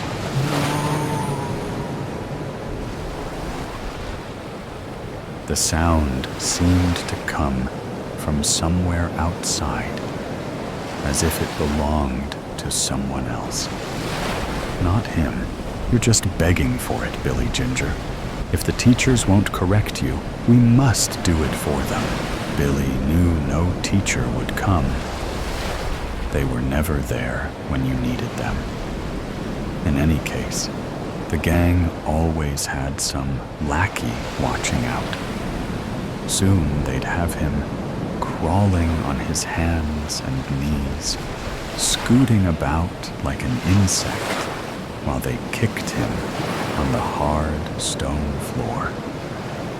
Their mocking jeers running through him. He was nothing more than a piece of meat to be hauled about. For them, the high point was shoving his face into the toilet bowl. The stench was the least of it. Clinging for support, he tried to keep everything tight shut while they flushed. Knowing he could not hold out for long, he spluttered to be let go. Then, just as he was about to give up, a final flush signaled his release. He was pulled up, squirming like a rat from a sewer, and left heaving on the floor. For a few minutes, he lay there curled and defenseless, all resistance gone, until the next time, and the time after that. Something so primal, so feral. He could smell it now. Even after all this time, he was defined by it, as if the abuse had become part of a warped pattern of D and A, making him only half human. But somehow, he'd known he was worth more than that. At least his dog seemed to think so. Through it all, the only thing that kept Bill going was the thought of the black Labrador faithfully waiting in the porch. Back home, Kelpie licked away the wounds and salt tears, stayed beside him till the pain subsided. Without Kelpie, he would not have survived. For the purity of a dog's heart knows no bounds. Switching on the bedside lamp, Bill waited until his breathing steadied. Coughing, he climbed into a dressing gown and stepped out onto a small balcony. In the courtyard below, the air was prescient with a damp chill. A few lone trees were scattering leaves, marking the onset of winter. Inhaling a sneaky cigarette, Bill considered his options. It had all happened so long ago, yet the dream had reignited the past, making him feel he could never escape its clutches. If Bill recited the facts of his life enough times, he almost convinced himself of their worth. On paper, he'd worked hard, got married and divorced, and had a son he barely saw. He'd mostly married his wife to please his father because she came from a better background, and look where that had got him. It wasn't his ex's fault if along the way he'd supplemented whatever was missing with a few women he was physically attracted to, but not much else. In the end, it had been like ships passing in the night, all except for Bella. With her, he'd come close to casting a loveless marriage aside, but in the end, something had stopped him. The risk of getting it wrong had been too great, but all that was in the past. Although Bella had recently returned to the company where they both worked, albeit in a less demanding role, he rarely saw her these days. and according to rumors, she was now with someone. In the shower, Bill imagined washing the past down the plug hole. Soon he planned to do just that. The only fly in the ointment, of course, was Bella. He wasn't sure whether she'd be attending the conference. Really, bumping into her was the least of his worries. But if he did, so be it. He hadn't actually seen her name on the list of attendees, so it seemed unlikely. Overall, it would be easier if she didn't attend, because that afternoon, Bill was making his first big speech in his new role as Regional Operations Manager. As if there wasn't enough going on without having to deal with affairs of the heart. The speech, eagerly anticipated, was expected to be the highlight of the day. In the hotel room, examining the set of knives his father had given him as an 18th birthday present, Bill was confronted by powerful emotions. Before him were a dazzling array of sharp pieces, all with wooden handles for an extra firm grip. It was almost pleasurable selecting the one with the pointed end. He carefully placed it in a sheath and adding it to a concealed section of his briefcase. In the mirror, he observed hair that was thinning a little at the sides. Other than that, it was still thick and brown, with just a hint of chestnut. Impressive in a well-cut suit, he was tall enough to be considered distinguished. To some, his features might be regarded as handsome. His eyes, however, were preternaturally bright. Sighing deeply, he exited the room.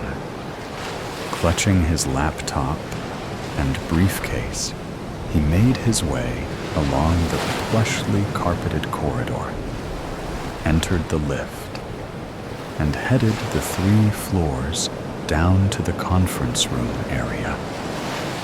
Psyching himself up for whatever lay ahead, he focused on his achievements. Only by drawing on every retail milestone was he able to make sense of the wasteland that was his emotional life.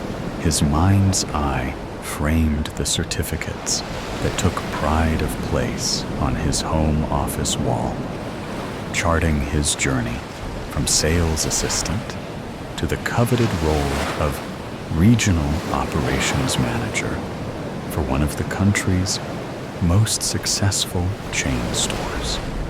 Stores that sold fashionable clothes and accessories for prices most people could afford. Bill's journey into a better life had only really begun when his parents had moved from a London suburb to a city in the Midlands. Then, aged 15, he'd welcomed the move with open arms, for it had given him a chance to start afresh in a place where no one knew him, especially at school. He had loved walking unrecognized through the city's streets and visiting its ancient cathedral. One Saturday morning, plucking up courage, he'd walked into one of the city's department stores and landed himself a Saturday job in the menswear department.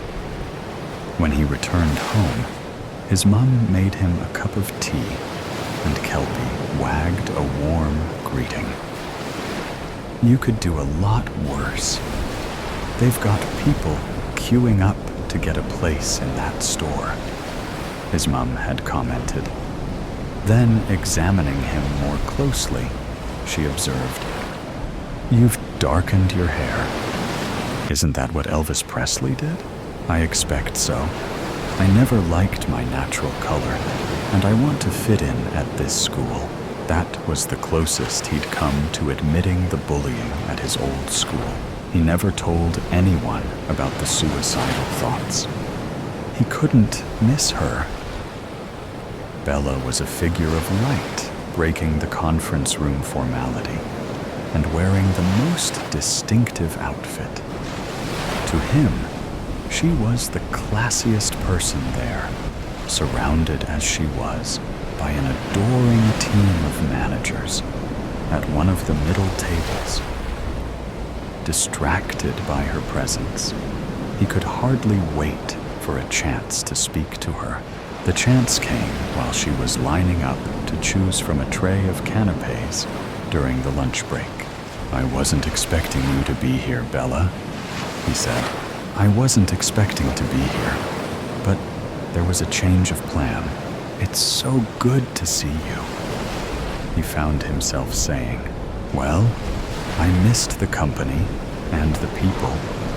I wasn't the right fit for the new position, even if it was a promotion. It seemed fortuitous when my old vacancy came up again." "So, you didn't have a problem with going back to your old role?" "There's no need to avoid using the word demotion." "I won't be offended," she laughed. "I came to realize I didn't need all the hassle that goes with a high-powered job. I realized I'd made a mistake, and the opportunity came to rectify it. I want a simple life, especially now I'm single. Don't worry. It's all worked out for the best." He wasn't right for me either. Bill could hardly believe what he was hearing. "It's really good to see you," he said again. "I'm glad you think that," she said, smiling brightly. Catching up with Bella had been great. So much so, watching her sleeping the next morning, Bill had almost forgotten about the other thing. He decided he'd know what to do when the time came. If it came, Bill was pouring coffee when Bella opened her eyes. They were warm, like Kelpies had once been. "That smells good," she said. "I remembered you like it strong." The world outside remained foggy and damp, but for the moment, none of that mattered. Fully dressed, Bill joined Bella on the bed. "What's the matter? You look like you've got the world on your shoulders," she said kindly. "Nothing, just the conference. A lot to think about." But that was only partly true. If only he could tell her what was really on his mind.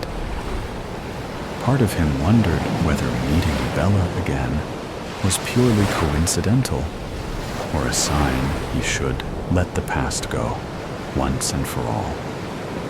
He might have said more, but then the phone rang. "Good luck with the speech." "Not that you're going to need it," Bella said, getting up and kissing him. And on the way to the conference room, Bill overheard a conversation between two hotel staff members. "Are the cameras still out?" "Only on the 3rd floor. Also, the ones by the bathroom. They're down, too." "Okay, not good. How long before they are fixed?" "A few hours at most. Maintenance will get it sorted. It won't affect the general running of things." Bill felt almost disappointed to hear the news about the cameras. After his night with Bella, he'd been on the verge of scrapping his original plan. Now fate seemed to be pulling him back. Yet he still hadn't come across his nemesis. About 40 minutes into the second day of conference, a man best described as nondescript entered the hall. Head down, he weaved his way to the numbered seat. Bill clocked him, and his heart sank. Something of the man's stance reminded him of Dake Scratchard grown older. But was it him? He couldn't be sure. 2 hours into the conference, during the talk on sustainability, the man scurried towards one of the exits, and all doubt vanished. Shriveled he might be, but it was definitely Scratchard. Galvanized into action, Bill left his seat and headed for the nearest exit. Gripping his case so tightly his fingers hurt, he followed the figure until he disappeared into the bathroom. Unless he had to, Bill generally avoided public bathrooms. But this was going to be the exception. Adrenaline flooding through him, he quietly opened the door and stepped inside. Other than a pulsing through his ears and the sound of a dripping tap, all was quiet. Then he heard a retching coming from one of the cubicles. A minute later, the door opened and Scratchard stepped out. Engrossed in his own suffering, he ran to the nearest sink and stood there, heaving. Watching unobserved, Bill was torn between revulsion and an intense hatred. Mostly he was seized by a hatred for all he'd been put through, overcome by a rage for the way this pathetic being had ruined so much of his life. It was too late to change his mind now. The die was cast. Gripping the knife, he advanced, his anger rising to a peak. Suddenly, the bathroom door sprang open, and to his astonishment, Bella entered. She came and stood behind him, putting her arms round his waist. Then, opening his fist, she carefully removed the knife from his hand and put it behind her back. "It's not the answer," she whispered, hurriedly placing it in her bag. It all seemed to happen in slow motion. The atmosphere in the room shifted. Startled out of his sickness, Bill's childhood enemy locked eyes with his victim in the mirror. Both men were shaking, one from the effects of illness, the other from the horror of what might have been. "What the hell?" Scratchard broke out. Then there was a flash of recognition as the years fell back. "Surely not. I wasn't sure if it was you in the meeting, probably because your hair is different. But it's Ginger Bill, isn't it? Only the last time I saw you."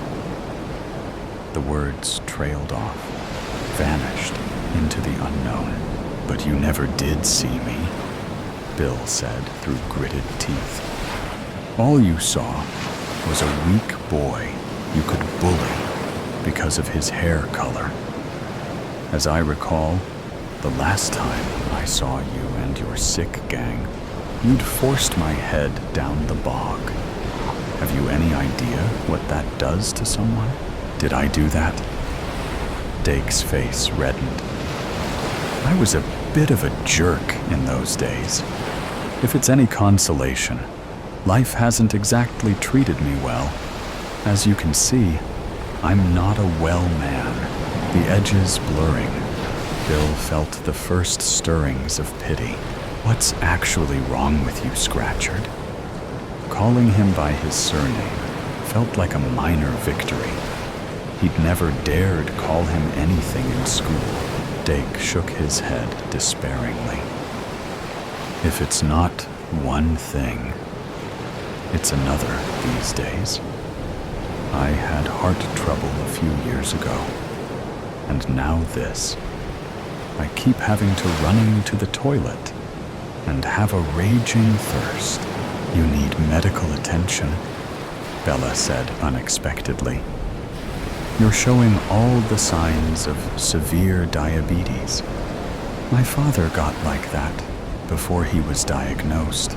10 minutes later, Bill was sitting with his childhood tormentor in the lobby, waiting for assistance.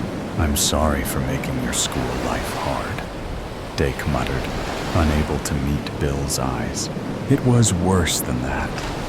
You bullied me to the point I didn't feel life was worth living. Why did you? I need to know, Bill demanded. Dake searched what remained of his soul for answers.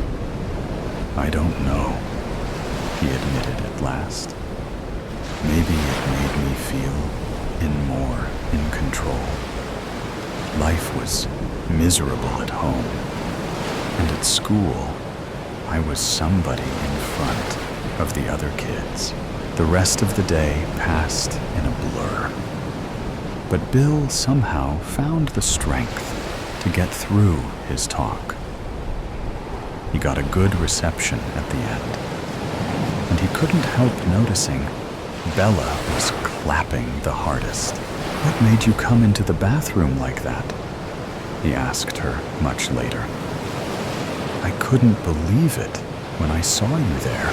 You kept saying his name in your sleep, saying you're dead over and over. I haven't forgotten the nightmares you had when we were together before. Imagine what would have happened if you hadn't appeared, Bella. It doesn't bear thinking about, she said. If you want us to make a go of this, you've got to promise me you're going to get help. The past will always get in the way if you don't. It turned out to be an easy promise to keep. More than a year after that fateful encounter, the terrible dreams are a thing of the past. Though his old enemy is hardly on Bill's Christmas card list, he no longer regards him as a threat. Now, Bill dreams of walking through the park with Bella, taking it in turns to throw a ball for their new dog. Somehow, he feels very close to achieving it. Dig deep. Other than a faint glow coming from one of the back rooms, the town's charity shop was in darkness, its front door firmly closed. Although it had opened in 1985, the building had been used commercially since the 1800s, when it had variously been a pharmacy, a bank, and a tavern. The shop was close to the river in Marpleton, a pleasant English market town which had once been home to a nearby priory. In ancient times, monks had wandered back and forth to sell their wares at a market which still existed in diminished form across the road. Regulars were now peering through the shop window, but the main lights stayed off. A few of the shop's helpers were huddled in the back room. Patrick, the treasurer, had collected the spare keys from the greengrocer to let them in. The gatherers were addressing one topic, namely, why their long-serving manager, Rhea, had failed to open up the day before. I just can't understand it, Ivy, one of the shop's founding members, said. I've never known her not to turn up, unless she's on holiday. In all the years I've known Rhea, she's never had a day's sickness. Wasn't she going to New Zealand to visit her sister? Patrick asked. She was, but not until the following week. It's in the shop diary. Here, take a look. Ivy tapped the relevant pages meaningfully. I'm not doubting you, Ivy. but she may have got the dates wrong. She wasn't in the habit of making mistakes. Ivy's loyalty knew no bounds. Patrick adopted a different approach. You've tried Ria's landline, I take it, several times. Each time, it went straight to answer phone. Right. Still, I expect we're worrying over nothing. But you have to admit, she has been a bit distracted lately, someone piped up.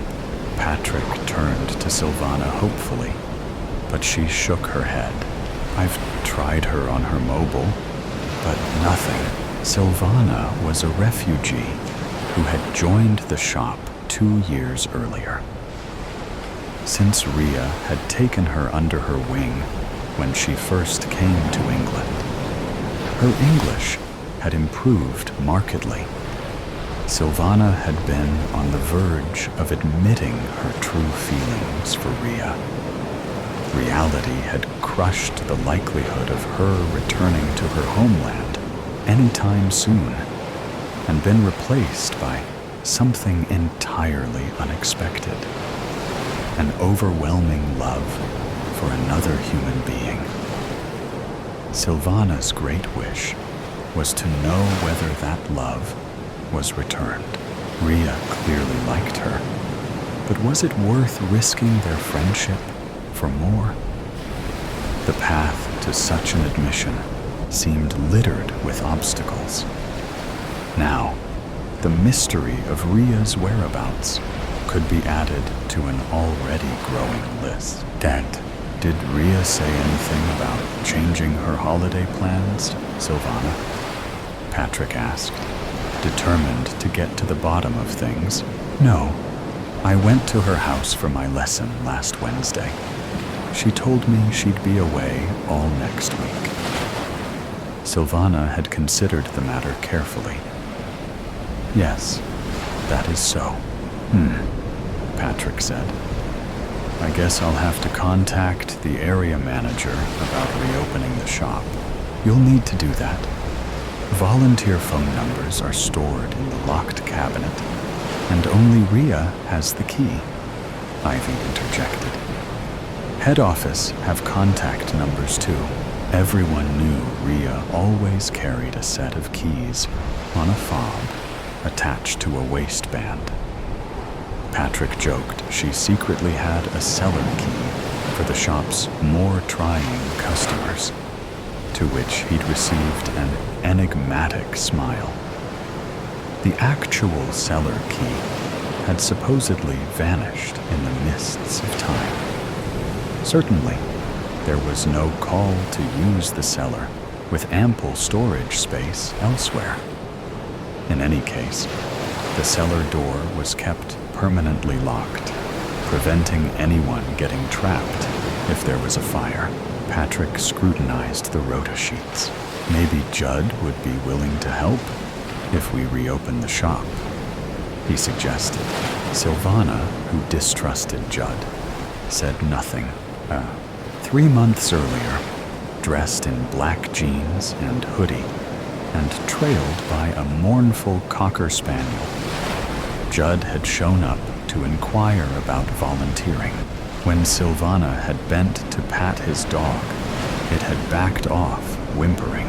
She gets nervous round new people, Judd had explained. Tucking away the banking money, Patrick had gone to fetch Ria. A young man's inquiring about volunteering, he'd told her. Shall I send him through? What's he like? Ria was wearily tapping information into the computer at her desk. He seems pleasant enough. His dog's rather nervous. Ria massaged her aching neck. Send him through, she said. Ria had confided in Silvana about her difficulty in getting references for Judd Dig Deep. Eventually, he'd presented her with 2 typed ones, supposedly from an ex-employer. With typical thoroughness, Ria had rung one of the numbers to learn more about the new helper. when a voice answered, sounding suspiciously like Judd's. She'd intended to investigate further. However, other things had intervened. A few weeks after this uncharacteristic omission, Judd was indeed proving to be an asset. Willing to turn his hand to anything, it was a relief not having to lift heavy sacks and boxes donated by the public from one end of the shop to the other. With little guidance, Judd had transformed one of the sorting rooms, leaving it immaculate. One evening, when Silvana cycled past the back of the shop, she noticed a group of undesirables hanging with Judd, engrossed in conversation. She hurried past, hoping she hadn't been seen. She raised her concerns to Rhea, who told her it was nothing to worry about, that she'd keep an eye on things, and bafflingly added, "I'd rather you didn't mention this to anyone else." Chan, the day the shop reopened, without Rhea at the helm, was Silvana's birthday. Patrick invited her to join him later for one of his wife's specials, homemade pizza and pear wine. The food tasted delicious, but she pushed her plate to one side. "You're still worried about Rhea, aren't you?" Patrick observed. "Her cell phone is dead. It's strange. I knocked on her door last night, but still no answer." Patrick got up. "I tell you what, I happen to know Rhea's neighbor, Angela, from the book club. She looks after the garden when Rhea goes away. She may well have a spare key. I'm sure there's nothing to worry about, but it wouldn't do any harm to check if everything is all right." Silvana was relieved. "That's a great idea. Thanks, Patrick. I've been known to have a few in my time. Come on, get your coat. Let's see if we can solve this mystery." Half an hour later, the pair were standing in Rhea's house. The hallway led into an open-plan kitchen diner with gleaming countertops and state-of-the-art gadgets. The smell of coffee lingered invitingly. When Rhea's partner, Lindsay, had died 5 years earlier, she'd left her with a generous insurance payout. Silvana sighed, remembering the other day when she and Rhea had drawn close over a bottle of wine.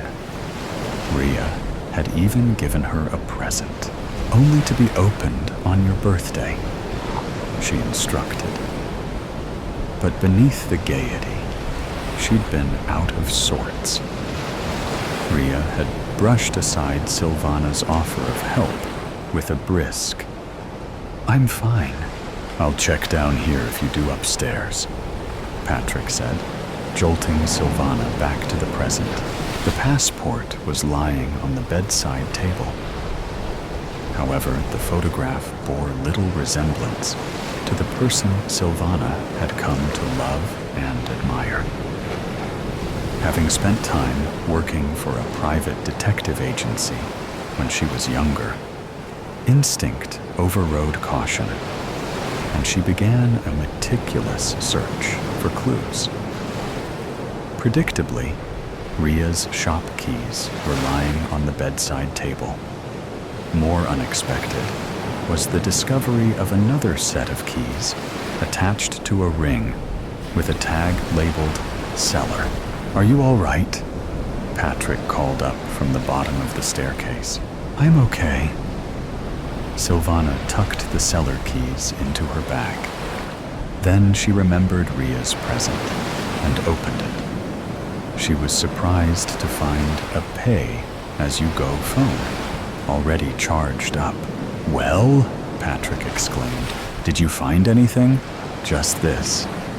She gave him the passport. That's odd. It appears she never made it to New Zealand after all. Maybe it's time to involve the police. What? Right now? It is rather late. I doubt they'll want to be disturbed tonight. Patrick thought of the half-opened bottle of wine waiting back home. I'll act tomorrow morning. Shall I walk you back? No need. I can take care of myself, Silvana said firmly. Casa. The moon was her only companion as Silvana descended the cellar steps at the back of the shop. With growing unease, she encased her hands in a pair of gloves and took off her shoes. She didn't want anyone to know of her presence. After 3 attempts, the door creaked open, and she was met by a cloying damp, overlaid by something else, something unpleasant. Tensing, she flicked on her phone torch and spotted a narrow corridor with another door at the end. Filled with foreboding, she slowly turned the handle. She smelt the body before she saw it. Wearing the trademark hoodie, it, the bloating, discolored thing in front of her, could hardly be called human.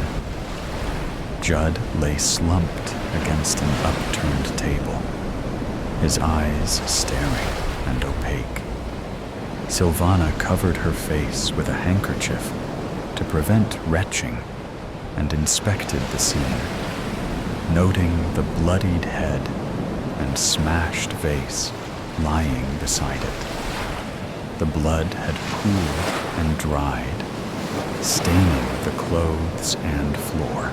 She was no expert, but if the rotting undertones were anything to go by, death had probably occurred a few days earlier. Even then, horror was blunted by relief. So long as it wasn't Rhea, she had the strength for anything. But where was Rhea? Adjusting to the dimness, Silvana tried to make sense of her surroundings. Some crudely constructed shelves, filled with storage tubs and packets, lay stacked against one of the walls. The place was obviously some kind of drugs den. Could Judd's death have been the result of a disagreement with other gang members? Silvana's stomach lurched. What if they turned up and found her?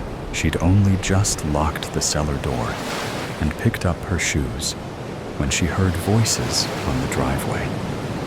Somehow, she managed to scramble behind one of the bins underneath the fire escape. Hardly daring to breathe, she waited until the scuffling feet passed, and the gang disappeared down the cellar steps. Then, she bolted into the night as fast as her trembling legs would carry her. She would decide what to do when she got home. So, halfway across the town's park, muffled ringtones came from her bag. Silvana? The voice was clear as day at the other end of the line. Rhea, is it really you? Thank God. Are you all right? Where are you calling from? Talk to me. If I tell you, you must keep it to yourself, Rhea said urgently. Of course. By the way, I have your keys. The shop keys? The cellar keys. Long story. I have just been down there. I found him. Judd. Dead. It was horrible. Silvana began to laugh hysterically as the shock kicked in. You went into the cellar? Rhea repeated. Why? I needed to know if you were all right. I was so afraid. I was going to find you, not him. When I saw your passport, I knew you couldn't have gone abroad. that something must have happened. I didn't get the chance. What happened? I will tell you, but not now. Not on the phone. Patrick is planning to go to the police tomorrow about your passport, Rhea asked. Did you touch anything when you went into the cellar? Did you touch him? No. Silvana's teeth were chattering from shock.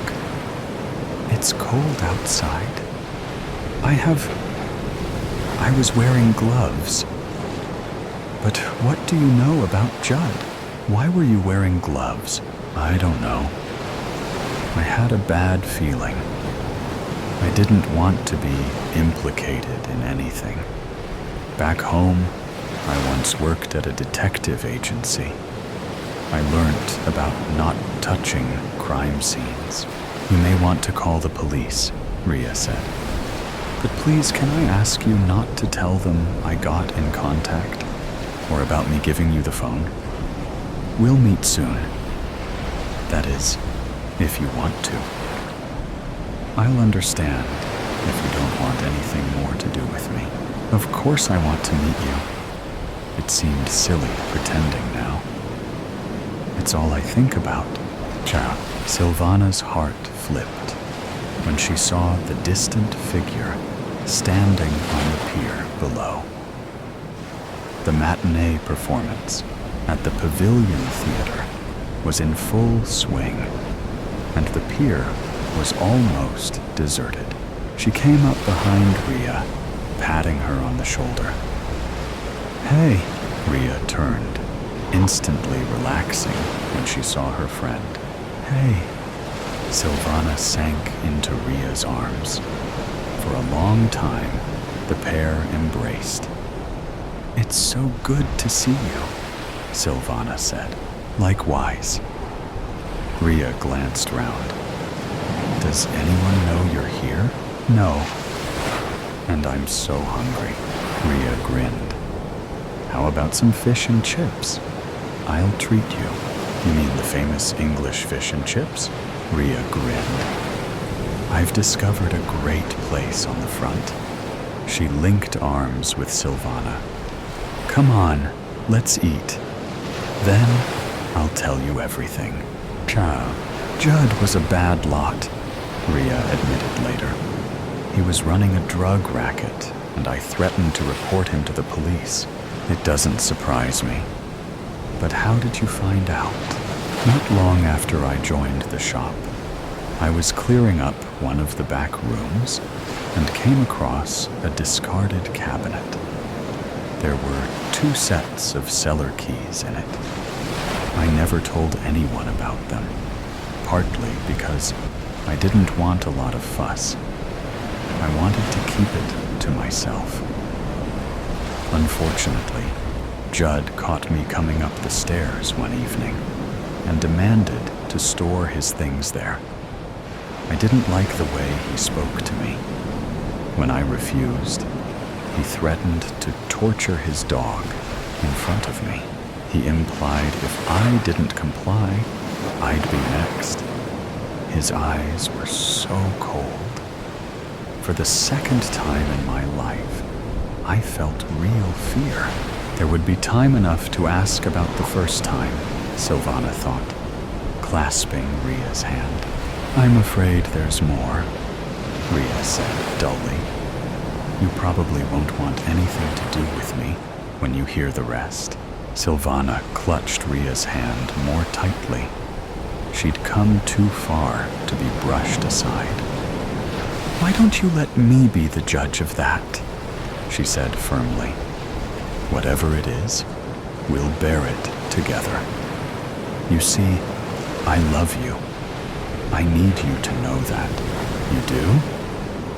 For a moment, Rhea's face shone. That's a relief, she said, laughing. I thought it was just me. Did you? Silvana laughed too. I may have had my suspicions, but I didn't want to say anything. Oh, I'm so happy, Silvana said. But hold your horses before we get carried away, Rhea warned. Hold my horses? An English expression. It means don't count your chickens. Count my chickens? Silvana, my love, let me finish my story before you say anything. Okay, sorry. Silvana nibbled a stray chip. Ria was smiling in spite of everything. In the end, I couldn't stand being held to ransom by a bully like Judd. A few days ago, I foolishly decided to confront him in the cellar. He went to grab a knife from the table. There was an old jar on one of the shelves, and as he turned, I smashed it over his head. She shuddered. I couldn't tell you all this, but I made sure you had the phone before I left. I hoped you'd stay in touch. The day after, I headed here.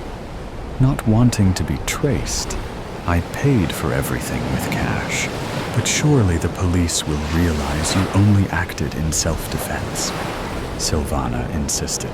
Perhaps I should have gone to them straight away, but I couldn't face it. Ria's hesitation was palpable, especially considering what? In spite of the warmth between them, Silvana felt a sudden chill, like someone walking over a grave. What aren't you telling me? Ria's voice broke. I'm terminally ill. At best, I only have months to live. At worst, it will be weeks. I have all the medication I need.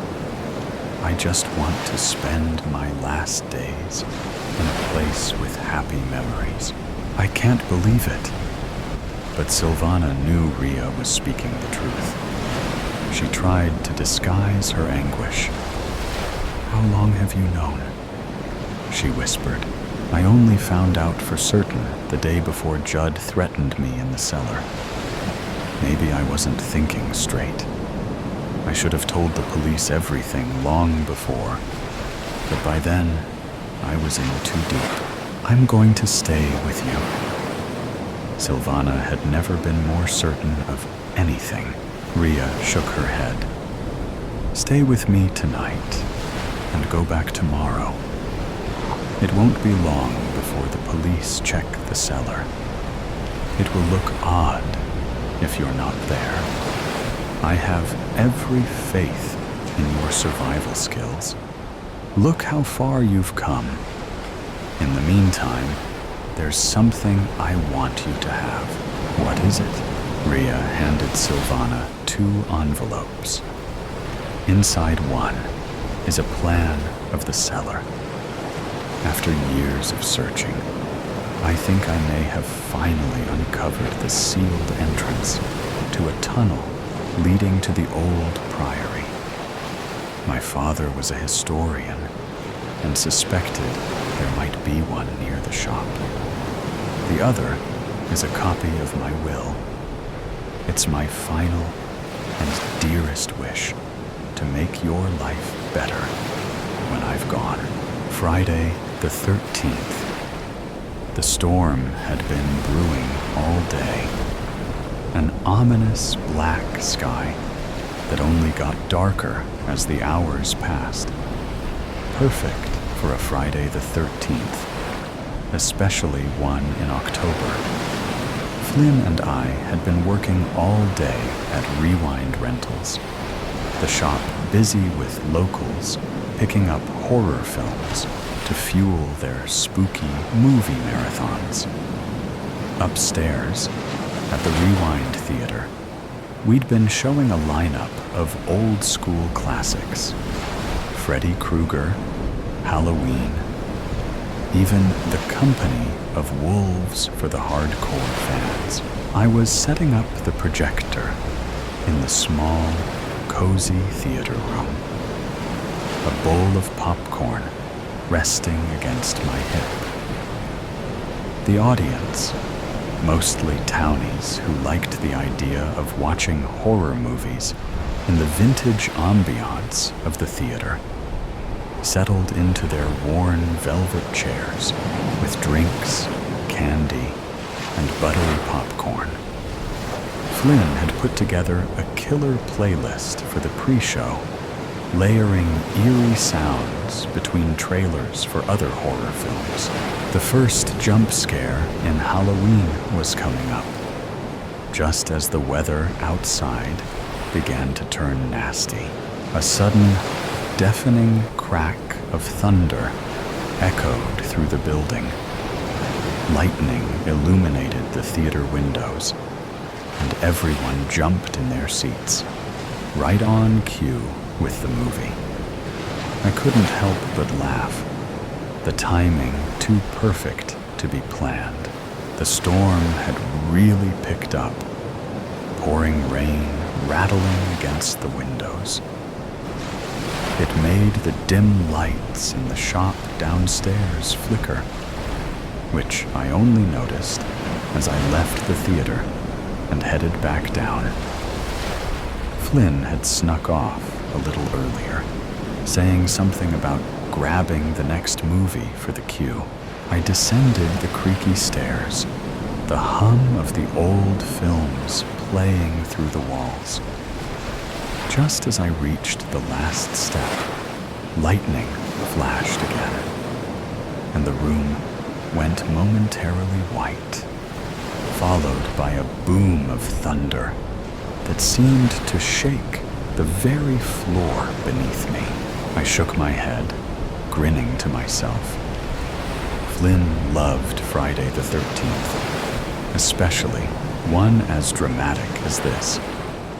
"Flynn," I called out, stepping behind the counter to check the register, fully expecting him to pop out from some shadowy corner. And, of course, he did. He timed it just as another bolt of lightning struck. Diving out from behind a row of horror movies, with a loud "boo," I screamed, slapping his arm instinctively, and he burst into laughter, pulling me close before I could get away. His lips found mine in a soft, warm kiss. The contrast to the storm outside, making it feel all the more comforting. "You're too easy," Flynn teased, brushing his thumb over my cheek.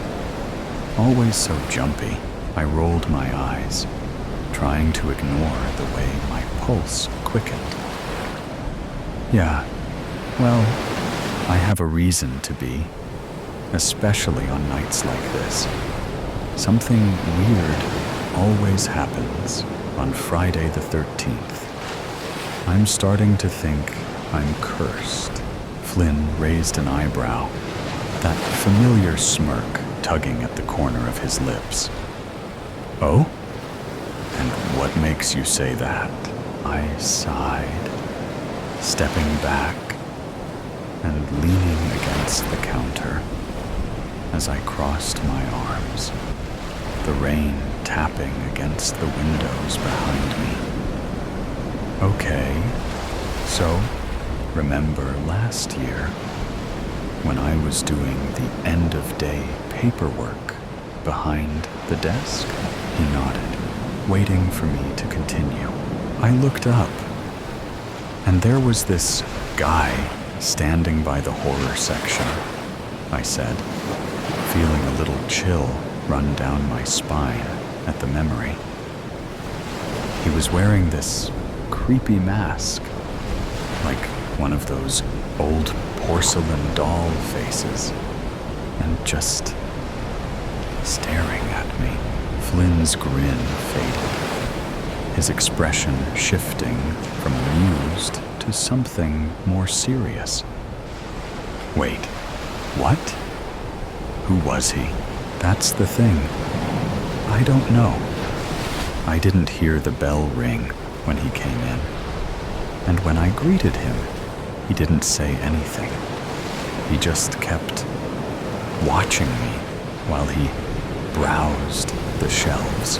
"Okay, that's seriously messed up," Flynn said, taking a step closer. What happened after? Well, I kept trying to act normal, like maybe he was just one of those weird horror buffs who gets really into it.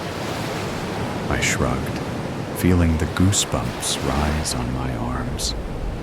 But then he was just gone. No bell, no nothing. 1 second he was there, the next he wasn't.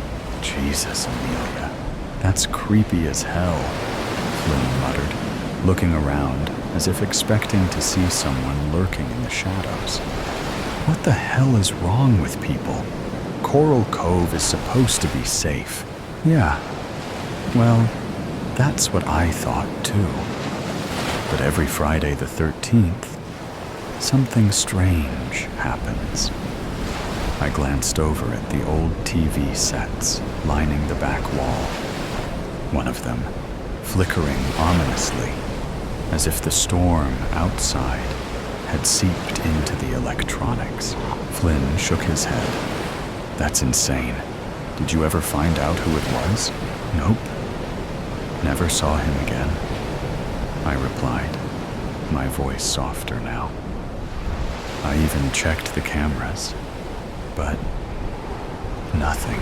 Flynn stared at me for a moment, clearly freaked out by the story.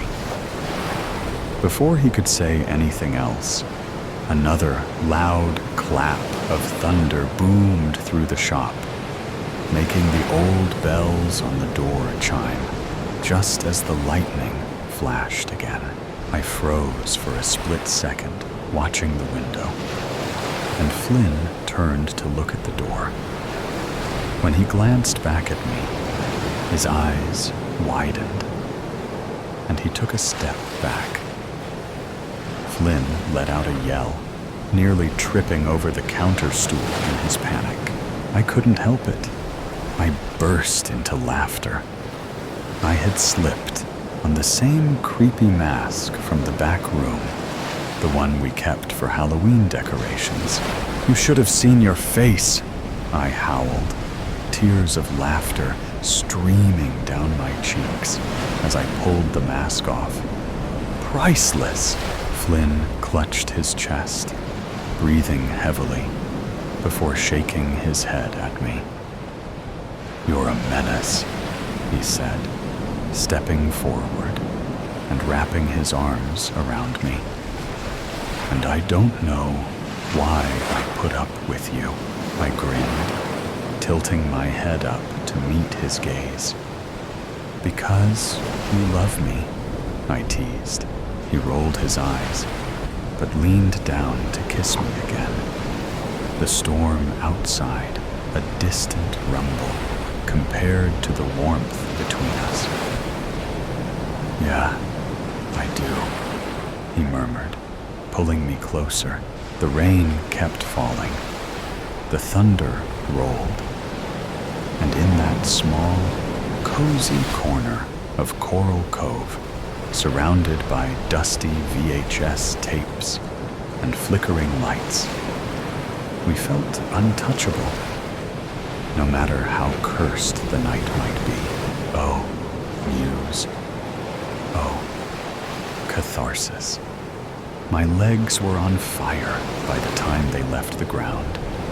I surged upward like a spark, stretching my arms toward the ceiling, grabbing, reaching. I landed hard on my calloused soles. Once more, then, I leapt, gaining height. The third jump took me higher still, and as I returned to the floor, catching sight of myself in the mirror, I rolled my whole body downward. I found a strange foundation there in the scuffed surface, and I allowed this discovery to take root in the depths of my stomach.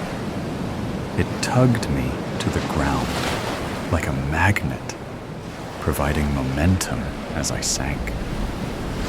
I felt my whole body contort with it, bending in half, caught flailing, like a moth in a web. "Stop! Stop!" His voice echoed sharply off the white walls, the beating of a mighty drum. It startled me out of my panting half-trance, and Louisa, the stage manager, a severe, spectacled woman in a beige blouse, reached out a hand to pause the tape player. The music, that music, driving, discordant, utterly electric, screeched to an abrupt halt. There was silence. Tugging down my shirt, I averted my gaze from the mirror and extended one leg, gently trying to loosen my muscles.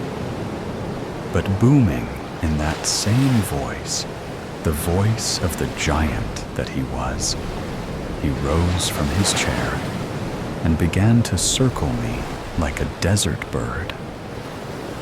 "You're dragging, Hector," he said. "You're descending into the earth too slowly. You understand? You lack impetus." His words rattled his throat as though it were an iron cage. "The dance is precise. That is the challenge of it, yes? It looks wild. It feels wild when you are in it, I know. But it is precise. It is specific. Every motion has intention. 1, 2, 3. He slammed his foot with each word, punctuating them with the thump, thump, thump of his shoe. He rocked his pelvis down, trying to mime for me what exactly I was ruining. And while he could no longer exert himself the way he could in his youth, I saw the whisper of strength in his limbs, the dancer, the echo of the titan he once and still was. At that moment, I hated myself for dancing badly. Really, the only thing worse than dancing badly is knowing that you are dancing badly, that others can tell you are dancing badly. I never imagined I would dance badly before Dimitri Lamoureux. I never imagined I would be dancing this piece before Dimitri Lamoureux. Choreographer, director, writer, living legend. He had, in his prime, created 6 variations of what he called human dramas with music. Not quite musicals, but real, honest-to-God works of art. And in my mind, they still towered over the blockbusters dominating Broadway at the time. Louisa, his longtime collaborator, had worked on every premiere and some revivals, such as this one. Lucky her. Lamoureux had practically invented a new language of movement, a language which would inspire crude imitation after crude imitation. Yet, nothing compared. He had flown close to some secret glory, some cosmic thing that no other artist had ever even glimpsed. He was Icarus, never fallen, and I was just me, stupid, out of work me. Through dumb luck, I never believed they really liked me in that singing prescription pill commercial. I would actually get to perform No Place, the No Place, that seminal solo dance from Human Drama with Music #1, Catharsis. It was not quite a featured 20-minute dream ballet, No. In fact, it had been described by at least one critic as a night terror. Primal, cerebral, something that burrowed into a person's head. It was a career maker, though. The role of the dancer had no dialogue, and sure, it spent most of the show backstage. I hadn't even rehearsed with the rest of the cast yet, but if I could step out and command the room for just 6 minutes and 18 seconds, I would get to do this, and nothing but this forever, until my body gave out. And I wanted that more than anything. I saw a grainy recording of No Place on PBS as a child. Flipping through the channels in that little apartment, my knees digging into the living room carpet, I paused as a lone figure emerged onto a darkened stage. Dressed in gray fabric, hunched in a solitary white spotlight, his body heaved with bracing breaths. Ignited by a swell of wind and the crash of drums, he spun in a circle before bending backward completely, with a flexibility I could only hope to one day possess. With each movement, though, with each count, I found myself drawing closer and closer until I was practically pressed flush against the screen, near enough that I could feel the cold static pricking the skin of my face. Poised like that, I extended both my arms outward and began crudely mirroring the dancer's steps. Back up, Hector. How many times do I gotta tell you? You're gonna burn your goddamn eyes out, my father growled. Coming up behind me, he ripped the remote from my hands and changed the channel. He barked at me for blocking the picture, but I had already seen the dance. I had seen it, and having seen it, I craved it, like I had tasted blood. And from that day forward, I devoured TV listings whenever I found them, flipped through magazines in grocery stores, or turned on the guide channel to let it roll. Blue in the static dark, searching, hoping it would appear again. I had asked my mother for lessons once, I remember, but she never really gave me an answer. I think she hoped I would simply forget. Not because she didn't want me to have them, no, but because he wouldn't have wanted me to. I had overheard one morning a suggestion that he would smash my toes if he caught me standing on them, like a ballerina. I figured she had broached the subject. Either way, they aired the recording of Catharsis again in the autumn, very late at night, long past the hour I would be in bed, or sensible people would be watching. But I had planned for it. For weeks, I had been saving wherever I could. Change from lunch, or from errands to the corner store, standing in the doorway to my bedroom, one eye on the alarm clock, I, knowing I couldn't be late, clutched the blank VHS tape to my chest. I had scrounged up just enough to buy it for this singular, solemn purpose. I had made this walk many, many times. The long corridor past my parents' bedroom to the living room. And I knew, by then, that I had to take the trek in threes, extending my legs every third step to avoid the spots where the floor creaked. I listened to my father's snoring, holding my breath as I moved, 3 by 3, avoiding the noise, avoiding the discovery, only to take off running as soon as I felt carpet. Hurrying to the television, I muted it with the remote before shoving the tape into the VCR.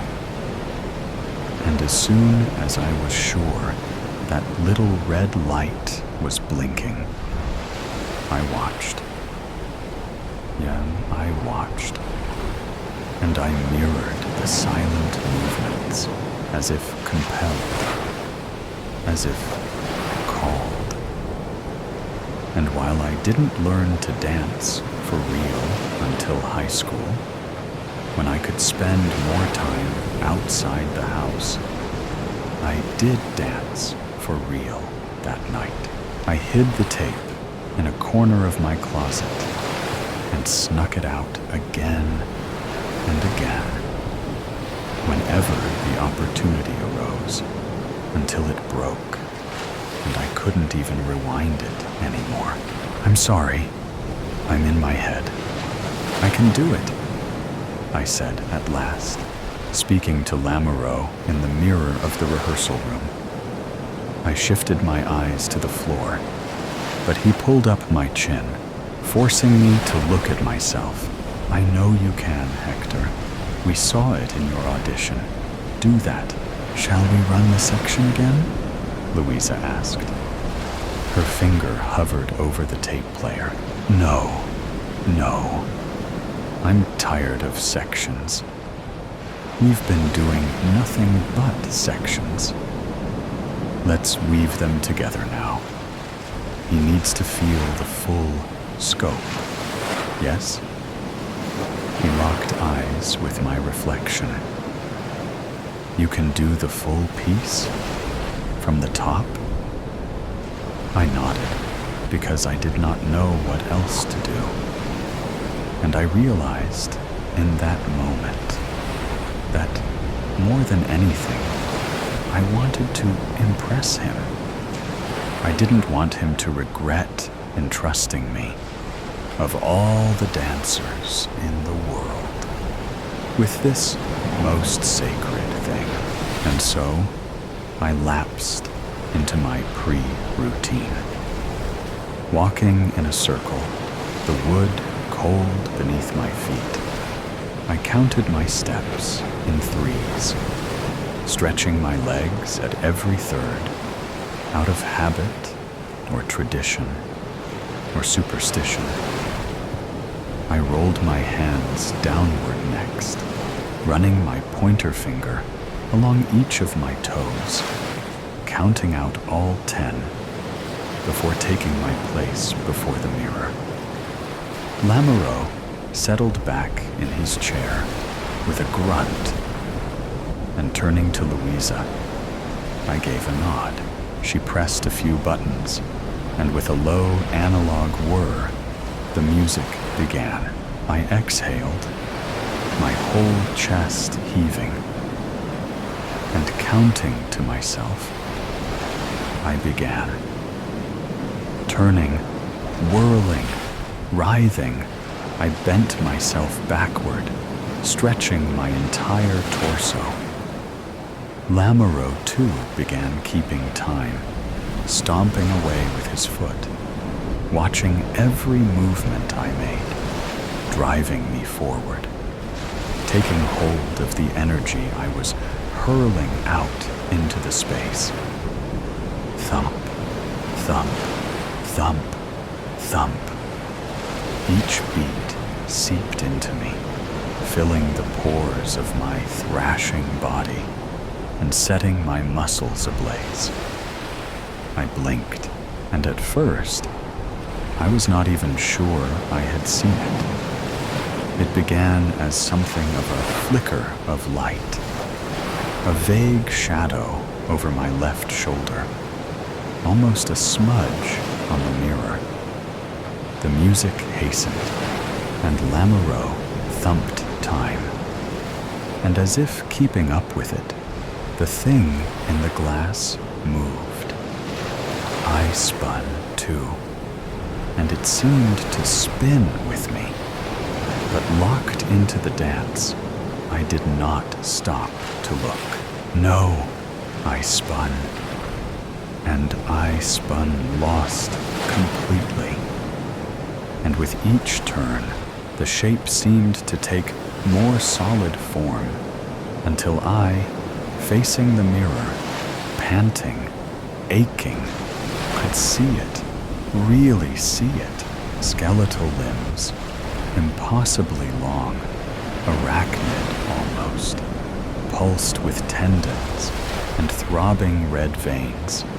It swayed back and forth, collapsing and contorting in on itself, creating and uncreating, almost imitating my movement, but stretching them to the mocking brink.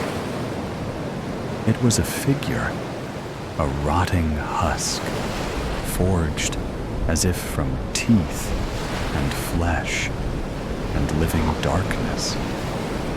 It moved in a way nothing I had ever seen moved. Choreographed chaos. A star imploding in on itself. A jellyfish. And yet, a man bending completely in half, twitching. It flipped its torso upside down, and its swollen head smacked the floor with a sickening, wet crunch. Somewhere beneath the thumping, I thought I could hear a raw, splintering noise, one that could burrow into a person's skull, digging like claws through grave dirt. Its spine had shattered, I thought. It had snapped itself in half, and yet continued to move. Beneath the music, I could hear the sick, screeching grind of bone on bone. Thump, thump, thump. I leapt, then just as I had leapt before, unable to stop. I stretched my arms upward, once, twice, 3 times. The thing leapt with me, limbs flailing, fingers breaking, twisting and cracking as it furled them toward the ceiling. I cried out, landing hard on the floor, traveling too far in the final leap, plummeting askew. The illusion broke. I rolled upward, legs burning, trying to catch my breath. I almost thought I would vomit. And when I looked, there was nothing in the mirror. Oh, why don't we take a break? Louisa was the one to crack the strange stillness that settled over us. Her voice firm as she stood from her chair and pierced the catacomb that the rehearsal room had become. Step into the hallway, Hector. Are you all right? Do you need me to file an injury report? Why don't you get some water? I was working too hard, I thought, as I slumped against the wall in the corridor. Closing my eyes, I took a long swig from my bottle, using the back of my hand to wipe away the layer of sweat that now drenched my brow. The shape in the mirror flashed into my thoughts like a thunder crack. I winced. There had been nothing there, I decided. Of course there had been nothing there. Nobody else had reacted, so there had been nothing there. An absent-minded hand came down to rub my knee through my tights, and for a moment, I was a little kid again. I could feel the living room carpet digging into my bare legs as I let my thoughts drift to that apartment, to my mother, to my father, and to that low-quality VHS recording, to the countless nights I spent caught in the dull glow of the television, dancing in the dark. Louisa came to collect me 15 minutes later, and as I stepped back into the rehearsal room, assuring her I was just fine, I saw that she had taped a wide blue circle onto the floor.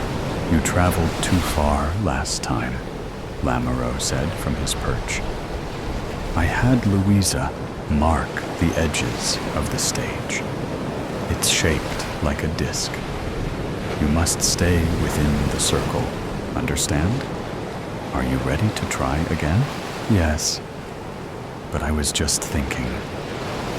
I mean, sitting out there, I know why I'm falling behind. I first saw this piece on television, the PBS recording, hundreds of times. And the dancer only jumps once. During the climax, he only jumps once. I'm jumping 3 times, I explained. It throws off the next measure for me, so I'm behind the music. And then I rush. Louisa dropped her script on the floor, interrupting me and catching Lamoureux's attention. He looked back to me after a moment. "I remember that dancer from the recording," he said. "He was a last-minute replacement. He was not like you. He lacked stamina. He lacked strength. Could not do all 3 jumps and keep going, so we had to alter it. The cameras were already there, and the show must go on, yes? But you have the ability to perform the piece as conceived, Hector. It's why we chose you. 3 jumps. Forget what you know. Watching him, I felt something strange fluttering in my stomach. Maybe it was nausea. Maybe it was embarrassment at him trying to flatter me. But it was enough. I walked my circle of 3s, counted my toes, and straightened up. And looking at Louisa, I gave a nod. The music began. It was different this time, I thought. My whole body struck by a new momentum. I lurched to the left and then to the right, writhing downward, finding each moment, each breath, each precise movement. Lamoureux was not thumping, and while I only caught glimpses of him as I spun, something odd bubbled across his face. Excitement, maybe, or pleasure. And I had done it, I thought. I had danced before the master. And at last, I had done it well. Still, I found that I dared not look in the mirror. Not really. Dared not allow my eyes to focus too long on my reflection, lest I see the mover. Some part of me, even then, thought maybe it was still lurking there. I jumped.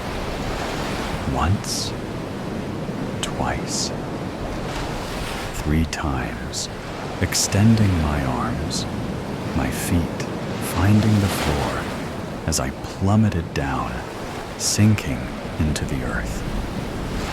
I rolled, discovering that solid foundation again, finishing the dance with one final gasp as the music surged and ended in a cacophony. I had done it, panting, soaked, breathless. I looked up. Then, my limbs ablaze. I looked up, and there simply was no mirror. In its place, there was only an unbroken wall of black. An abyss. Something moved within it, though, dancing through the void, crunching, whirling, twisting, and thumping.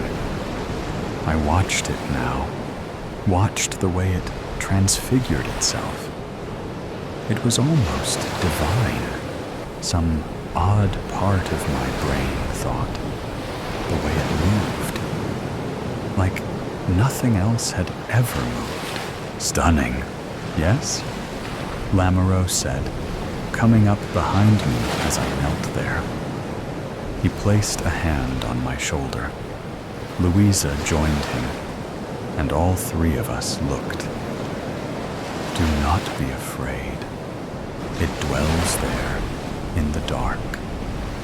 No man in no place. Yes, always there, I think, just beyond what we can see. At least until we descend into it ourselves. He laughed. Do not look for the dead in the glass. You will not like it. He squeezed my arm. The dance, exactly as devised. 3 jumps when not in public performance, thins the veils. Allows us to see. A ritual, if you like. Are we artists, not magicians? And David danced before the Lord with all his might. Louisa and I have not seen in a long time. But I can no longer dance like you. What is it? I asked hoarsely. Do I know? A muse? It moves like the breath of the universe, walks the edge of it. An echo of what has always been. Maybe God. Reductive, but to filter even one part of it for mortal eyes, to be able to imitate some whisper of its aspect. Transcendent. Look, it's choreographing our next masterpiece. I don't understand. Inspiration chooses, Hector. It chose me. He ducked down to speak into my ear. I knew when you gushed about that videotape at your audition. Catharsis has never been recorded for broadcast. Why then did you and only you see it? How? To learn. My eyes widened. So be its filter, be its mirror, be sainted. I rose. I watched. My legs burned. Lamoureux had chosen me because it had chosen me. Yes, I thought. Yes, I wanted it. Me. Out of work, me. The filter. Chosen. I danced.